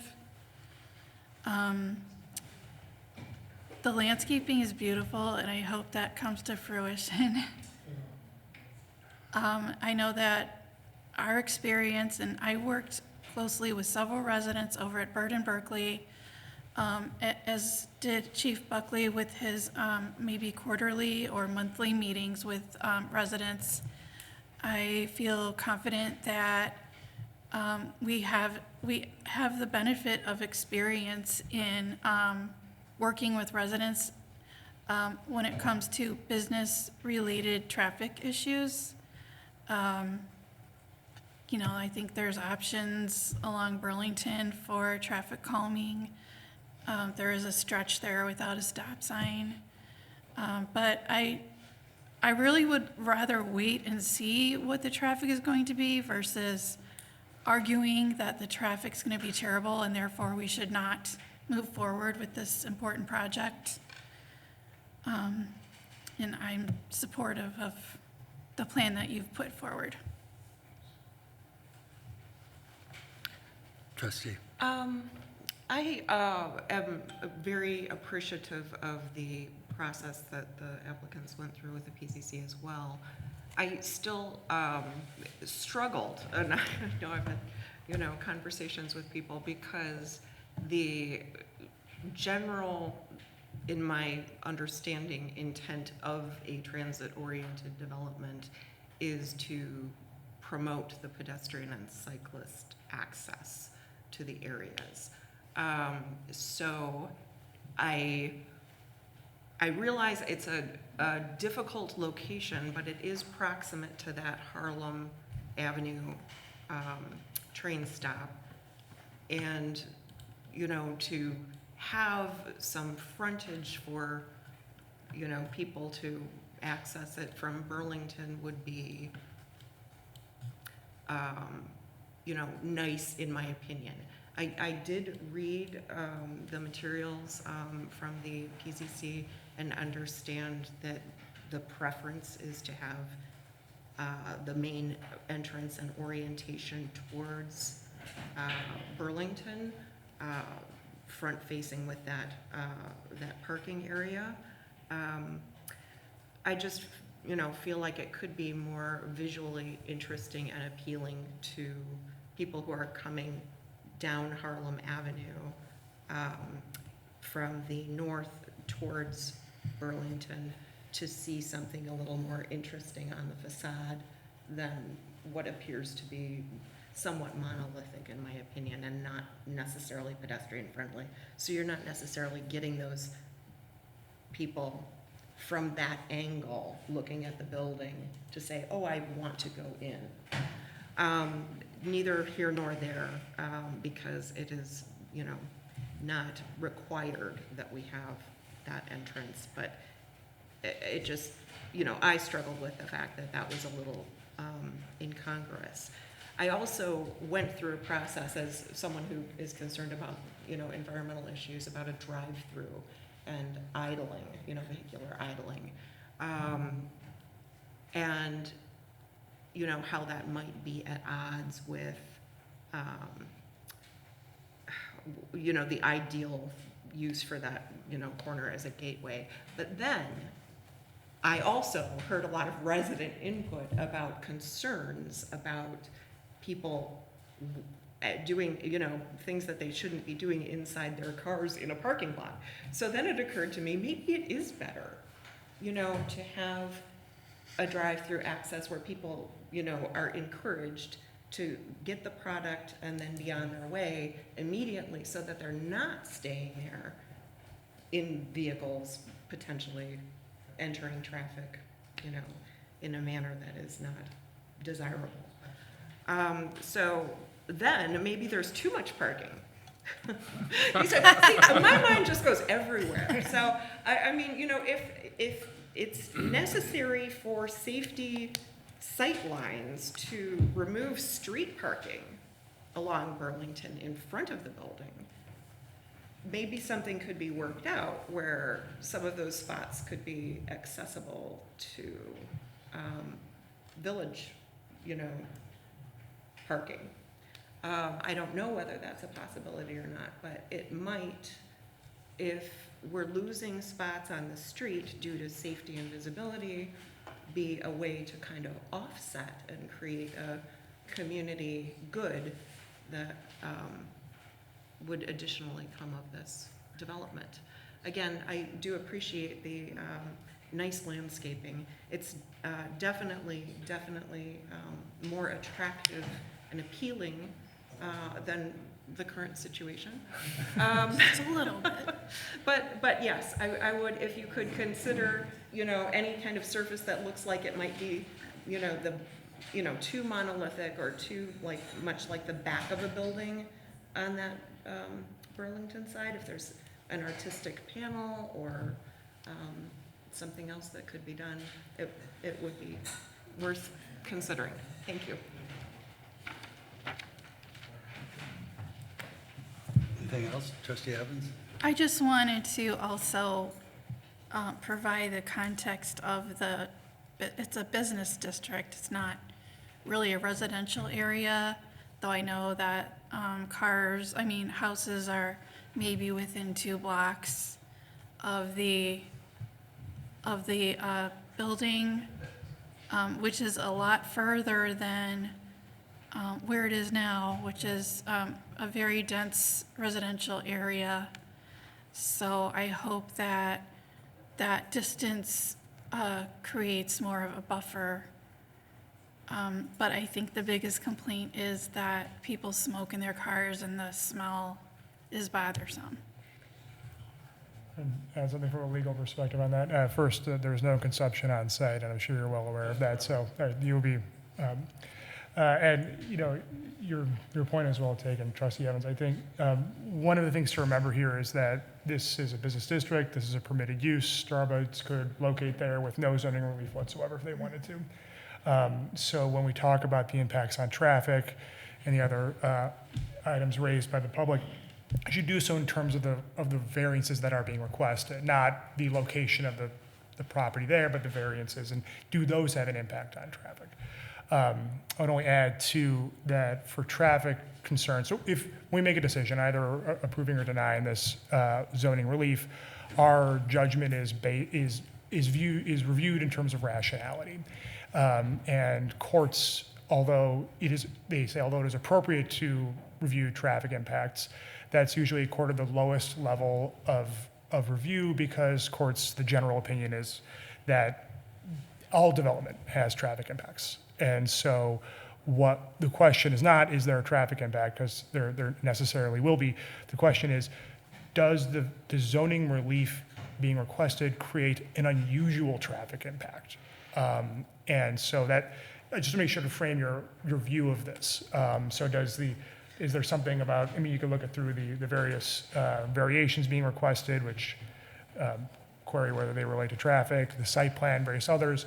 But if there is something about those that create an unusual traffic impact over above any other use on that property, that would be something to consider if your view then is that, yes, it creates traffic, but so would any other use of the property, be it a grocery store or a Starbucks or anything else that'd be permitted there, then a court would be less deferential to the traffic impacts. Thank you. As a former chair of Planning and Zoning Commission, we have reviewed, happy to say, a lot of developments lately. Most of them were schools, but still.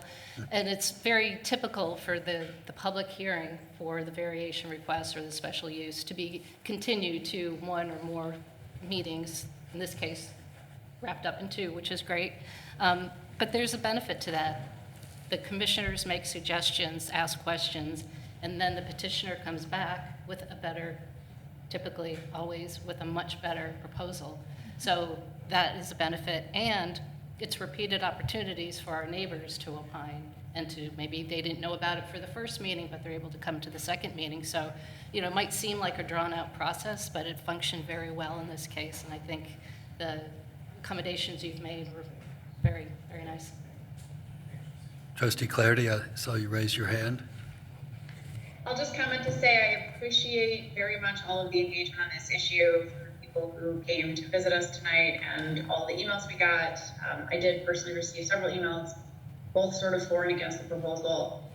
I'd also just make note that unfortunately there is a perception sometimes when this board does not take action that certain residents have requested that we're not actually listening to you or that residents are not being heard. And I just want to emphasize that you are being heard. We do listen. In the current space where this business is, it's my view that staff and the board have made a Herculean effort to engage and to listen and to take steps to mitigate concerns. We certainly can't mitigate every concern that comes before us, but I think I'm very proud of the work that we've done here. So I just want to emphasize that we do listen. I'd also just like to echo Trustee Mateo's comments here on the PCC. I do think those were some very well-run meetings. This was a very thoughtful process. And then on the point that Attorney Pickrell made, I agree that the zoning relief requested here does not on its face impact or materially worsen the traffic. And so on that basis, I'm in support. I also think, that if you take the nature of the business out of the equation and we look at when we're trying to drive business into Riverside, and I hear this argument a lot, that we want business in Riverside, but we don't want people in Riverside. And I think, when we sit there and we say we don't want them to turn left, I understand that they're driving through they would drive through a residential area to get to other businesses in Riverside. But when we are trying to fill spaces in Riverside and attract businesses, we are hoping that people will use our other businesses as well. So when people come to Choo Choo, they'll pick up groceries at Riverside Foods. When people visit our businesses, that they will also visit other businesses and use, and hopefully, kind of cross-pollinate our economy here. So the idea of saying that we don't want anybody to turn left from one business to maybe even access another business in Riverside is concerning to me. I do think we definitely need to pay attention to enforcement issues here. I have every confidence in Chief Buckley that will be something that will be addressed and taken care of, because it sounds like there are already possibly enforcement issues in the area that need to be addressed. But I would hope, as I hope for all businesses in Riverside, that not only do they attract revenue, but they encourage revenue at other businesses, because that is something that our village has needed and has needed for a long time. So I would hope that this wouldn't be something that we would look at as just a right turn. I just want to add on to that business owners in the Central Business District have reached out to me and would prefer that the left turn be allowed because they do want that cross-sell opportunity. They would also like a sign that says this way down to our Central Business District, but I'm not there yet because they would prefer that it be a left turn allowable. Let's put it that way. Could either Planner Siren or Attorney Pickrell discuss what kind of process would have to happen to reclassify that section of Burlington's speed limit from like 25 to 20? Like what would have to happen? You can go ahead, it's fine. You already stood up, it's fine. Sorry. No, it's fine. I'm sure Village Manager Francis can provide additional context. Just a very basic look at the municipal code. Shows two sections in the municipal code of speed limits. You've got Section A and Section B. Section A is 25 miles per hour streets. Section B is 20 mile per hour streets. So on a very basic level, moving East Burlington or a portion thereof from A to B could make that change in miles per hour, but I know there are more factors that I'm not aware of. So I would ask Director Tapp to come up, but I will give the high level of, for East Burlington is a collector route. What does that mean? That means that East Burlington does receive certain federal funding as it relates to resurfacing. And so I don't know if that is quite possible. And so if you have any. I'm not aware either. I would direct that to our traffic engineer as to whether we can reclassify from 25 to 20 based on the FAU designation. I'm I'm not sure that's allowed, but we can look into it for sure. Okay, but there's a possibility that it either is or it isn't because of its status as a collector Potentially, street. Okay. potentially, yeah. Okay. I just was hoping. Yeah, as a there collector, typically it's it's already a higher traffic street, and normally IDOT, they like flow, which is relative to speed at times. Is the whole street a collector street? Correct. Okay, Yeah, thank you. sure. I have a question. So does that status impact whether we could add a stop sign at Herbert? I think there's no stop. So I would have to double check with our traffic engineer. I don't believe that would preclude us from installing a stop sign if we see fit. Typically, collector routes, while they want to see traffic flow, they also want to ensure that there are safety conditions in place. But that one, I would have to double check with Callaway and Burke to make sure if that's something that the board desires. We can certainly do that. You would direct me to do it because the code already allows for installation. Typically, what we do when we're looking at stop signs is we are looking at traffic counts issues within the neighborhood where the other stop signs are and things of that sort, collecting the data that has already been incorporated as part of our traffic study that was done in 2017. Thank you.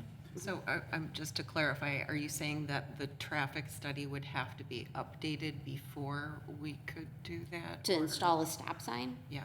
I do not believe so, but once again, I need to check with our traffic engineer and our village engineer. I don't believe it would preclude you from putting in a stop sign. What I do believe would be where you would probably have to have another study is to declassify East Burlington as a collector route. What does that mean? So the last time we resurfaced East Burlington, we got $1 million in federal funding overall. So that would go away, and we would not be able to recapture that in the future unless you did another study and it met whatever measures are required at that point in time. Okay, but at this point in time, we don't know whether a study is a prerequisite to either a stop sign reducing the speed limit but it would be for reclassification.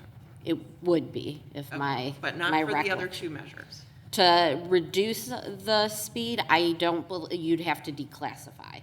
Have to check with the traffic and near. Okay. Yes, I believe so. If you're looking to make the entire strip of East Burlington 20 from 25. Okay, thank you. So I appreciate the fact that this latter discussion happened, because this is exactly what I mean when I say that we will address traffic impacts, whether it's on Burlington or Quincy or Olmsted Road or wherever. If someone brings to our attention traffic issues in this village, this board has and will continue to address it. Whether there's a Walgreens at this location or a Starbucks or anything else, if whatever happens here is going to generate traffic. Period. We will do everything we can to address that with considering things like speed limits and stop signs. And I remember you saying that 5 years ago as well. Yeah. Still rings true. So anyway, that's not directly related to the decision at hand, but it's good to know, and that's what we do. So, any other questions, comments, discussion? If not, would someone like to make a motion? I'll make said motion to approve. Are we doing this piecemeal or in all one lump sum? There's one ordinance, right? It's one ordinance for all the relief they've requested. I'm sorry? It's one ordinance for all the relief they've requested. I still couldn't hear you. I'm sorry. It's one ordinance for all the relief they've requested, which is the variations, sign variations, special use, and site plan. Thank you. I'll second. Any discussion on the motion? Clerk Sol, please call the roll. Trustee Evans? Aye. Trustee Gallagher? Aye. Trustee Cost? Aye. Trustee Marshazga? Aye. Trustee Mateo? Aye. Trustee Clarity? Aye. The motion is approved. Thank you. Next on the agenda, I want to go to C. I'll come back to the gateway signage after these other items. C, an ordinance amending Title III, Chapter 2 of the Village Code of the Village of Riverside relative to alcoholic liquor and licenses. Clerk Sol. Good evening. I'll try to keep this brief. 10C. The Brookfield Zoo, or SSA Group, on behalf of the Brookfield Zoo, is requesting expanded liquor operations in the Riverside portion of the Brookfield Zoo. I don't think it made it into your packet, but at your desk are 2 maps of the Brookfield Zoo. I think I have them in here. Just give me a moment. Yeah. So the first map, this is the Discovery Center area in the red here. This is the area where they're looking to expand their liquor operations to, and it would include beer and wine liquor sales for off-premises consumption, with the caveat that they can do tastings in that area. And then the second map, which is this one, includes all areas on the zoo property that currently sell or serves liquor. And then just for clarification, where the Riverside border starts is approximately right in that area. So a very, very small piece of the Discovery Center would fall in Riverside, triggering the need for us to give them a liquor license. But the first ordinance in front of you is amending the code to allow this add-on piece in case the zoo ever decided they would like to discontinue this area or this type of sale. And then the next item on the agenda is actually approving the license. Thank you. Any questions for Clerk Sol? Any discussion? I make the motion to approve. And I'll second. Motion to approve. Any discussion on the motion? Clerk Sol, please call the roll. Trustee Evans? Aye. Trustee Gallegos? Aye. Trustee Koss? Aye. Trustee Marshazga? Aye. Trustee Mateo? Aye. Trustee Clarity? Ordinance is approved. D, an ordinance authorizing issuance of a Class B1 liquor license, SSA Group LLC. This item is just simply SSA Group obtaining the liquor license, given the code changes the board just approved. Thank you. Questions? Someone like to make a motion? I'll make said motion. Second. Motion and a second. Clerk Sol. Trustee Evans? Aye. Trustee Gallegos? Aye. Trustee Koss? Aye. Trustee Marshazga? Aye. Trustee Mateo? Aye. Trustee Clarity? Aye. Motion is approved. E, a resolution authorizing a $2 million interfund transfer from the general fund to the capital projects fund to fund future capital expenditures. Director Zavala. Good evening. Included tonight in your packet is a resolution authorizing a transfer from the general fund into the capital projects fund in the amount of $2 million. Historically, capital items lacking revenue source are to be funded from the available unassigned fund balance in the general fund. This process is maintained in order to accrue interest under the general fund. The proposed transfer is to replenish the capital projects fund due to payments for larger capital items received this year, as outlined in the agenda history sheet. The projected 2024 year-end unassigned balance in the general fund is $507,400, and this transfer will be incorporated into the 2024 budget amendment at the end of the year. Are there any questions the board may have? Questions? No. So in summary, this is transferring surplus from the general fund to our capital projects fund. Yes. Yeah, which we do every year. Yes. Would someone like to make a motion? So moved. Second. Motion by Trustee Koss, second by Trustee Mateo. Clerk Sol. Trustee Evans? Aye. Trustee Gallegos? Aye. Trustee Koss? Aye. Trustee Marshazga? Aye. Trustee Mateo? Is that it? Aye. Trustee Clarity? Ordinance is approved. Going back, we skipped over the gateway update related to gateway design and signage. Assistant Manager Monroe will give us a brief overview. It is getting late. We're looking for some, if there's extensive discussion that you'd like to have on this topic, we can table it to the next meeting after an introduction. But I think you'll see from the introduction that we're looking for some specific direction that I suspect we'll all agree with. So, All right. Assistant Manager Monroe. Well, thank you. So we're revisiting the topic of gateway signage. At the July 18th board meeting, this group decided and had a discussion Related to gateway signage, there were a variety of opinions about the type, the scale of the gateway sign elements that were prepared as a draft design by our engineering landscape architect. And this would be positioned at the location of Long Common Road and Harlem Avenue, so kind of north, the 2700 block at that at the Shining Smiles commercial strip center. So there's also potential, as your memo, most recent memo from me also alluded to, is that there is potential for a similar sign opportunity at the Burlington and Harlem Avenue location that you just discussed as a Starbuds development opportunity. So we did prepare a draft survey as directed by the board. It included 6 sign options, various, drawings based on the feedback. It didn't include all of the feedback that the board had indicated at the time, and so we thought that it was in the best interest, based on your feedback of that draft survey, to revisit what you want the public to weigh in on and how you want to approach this particular project and then options we have available to us. So let President Pollock maybe advise on any other solutions. Sure. So the board will recall at the last meeting, we left this item. We were just addressing Harlem and Long Common. And at the conclusion, the direction was to prepare a survey to get public input on that particular location and the particular options that we were discussing. Subsequently, after working closely with Assistant Manager Monroe, realized there were still issues out there that we weren't sure if we could capture in a survey, so we decided to bring it back to the board.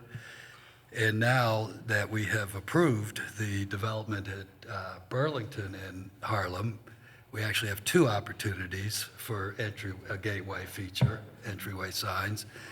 And so it makes perfect sense to kind of take a step back, at least we think so, to take a step back and to consider both locations concurrently, even perhaps to engage our branding consultant who did the original gateway designs.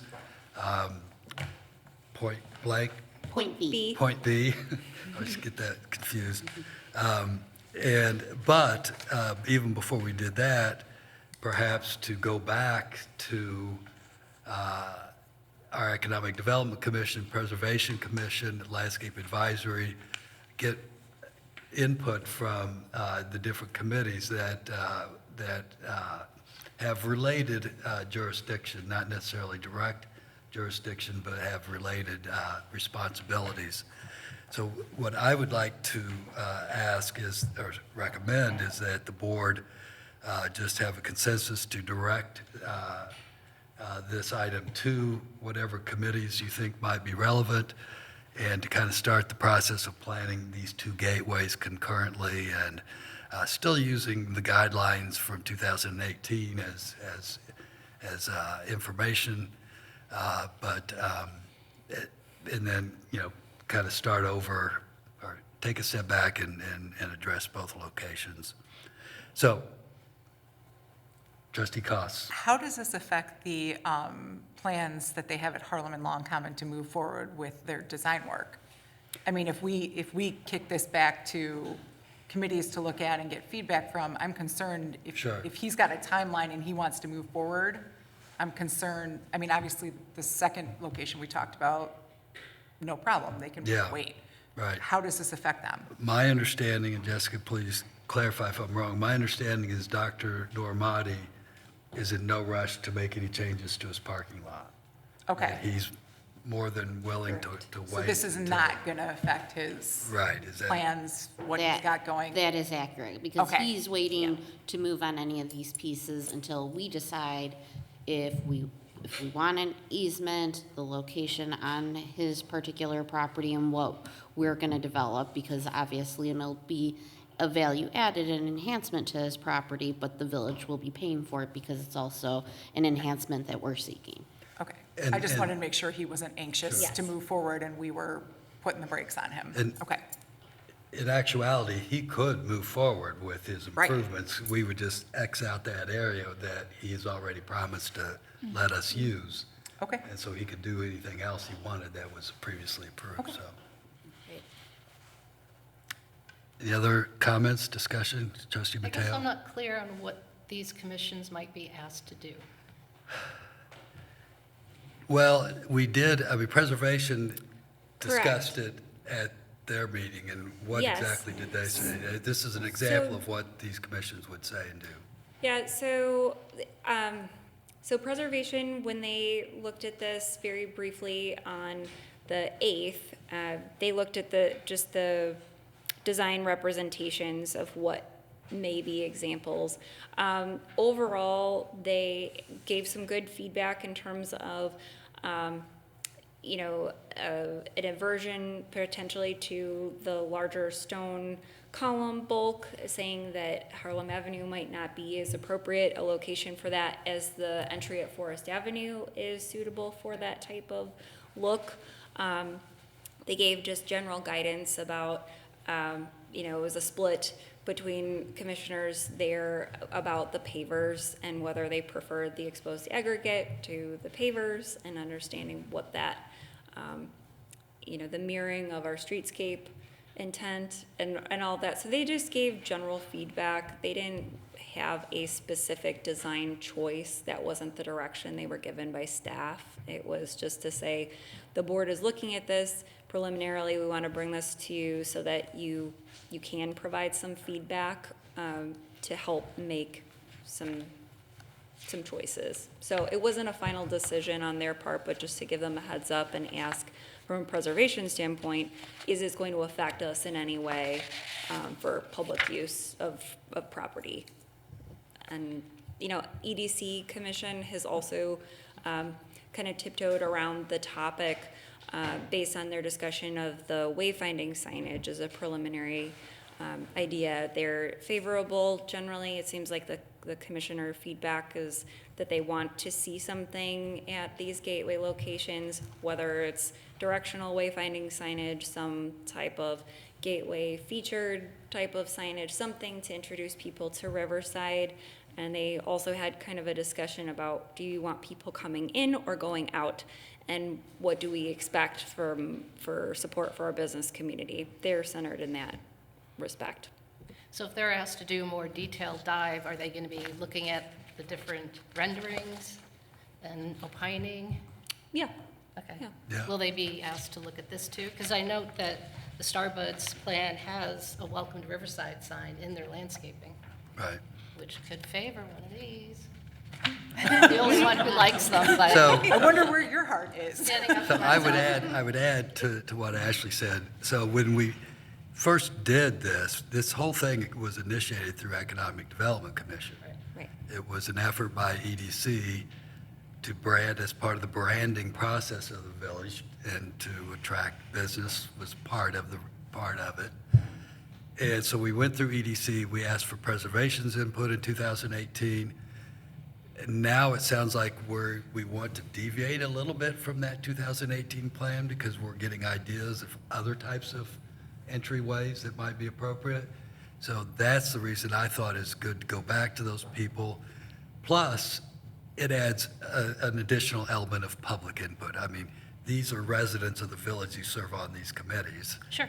And so I just want- anytime you take it through a committee, you're broadening public input.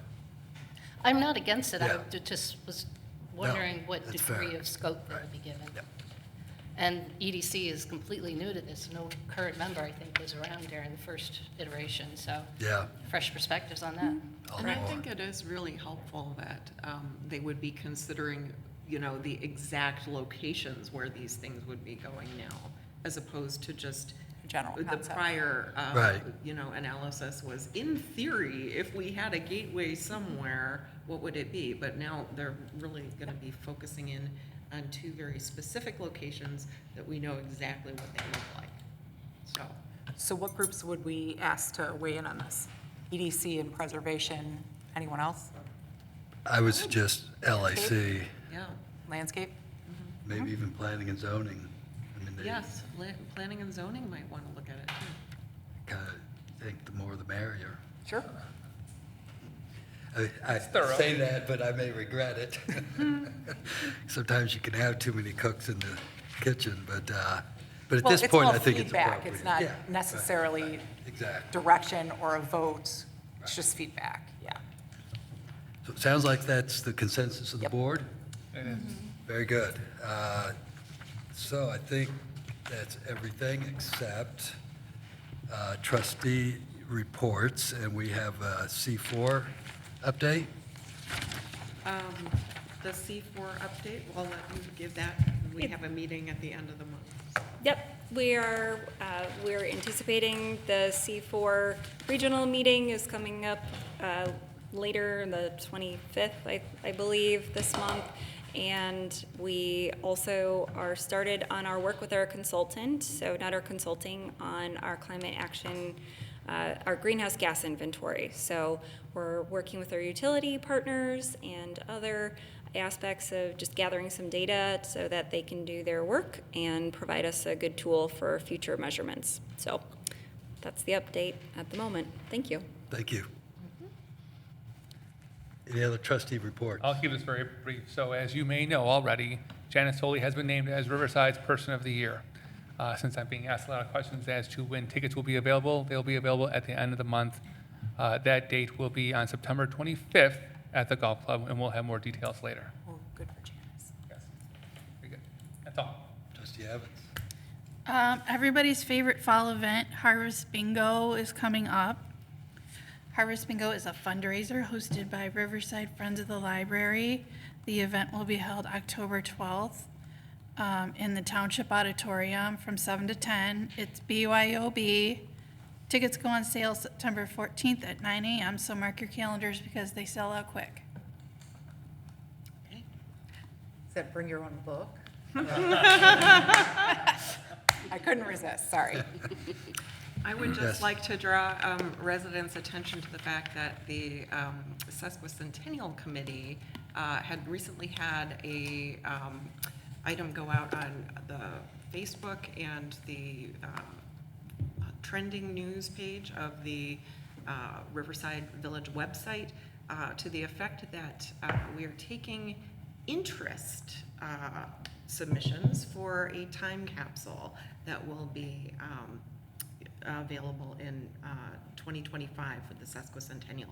For $150, people have the opportunity to get their own individual little caplet within the Sesquicentennial time capsule, so they can put anything relating to their personal life experience and story in there as a Riverside resident, or anything that they feel exemplifies the spirit of the community can go in there. And then at the end of the year of 2025, everything will be sealed in one of these capsules. So now is the time to express your interest. If you are strongly interested, we will be contacting you in January with more details about how to participate.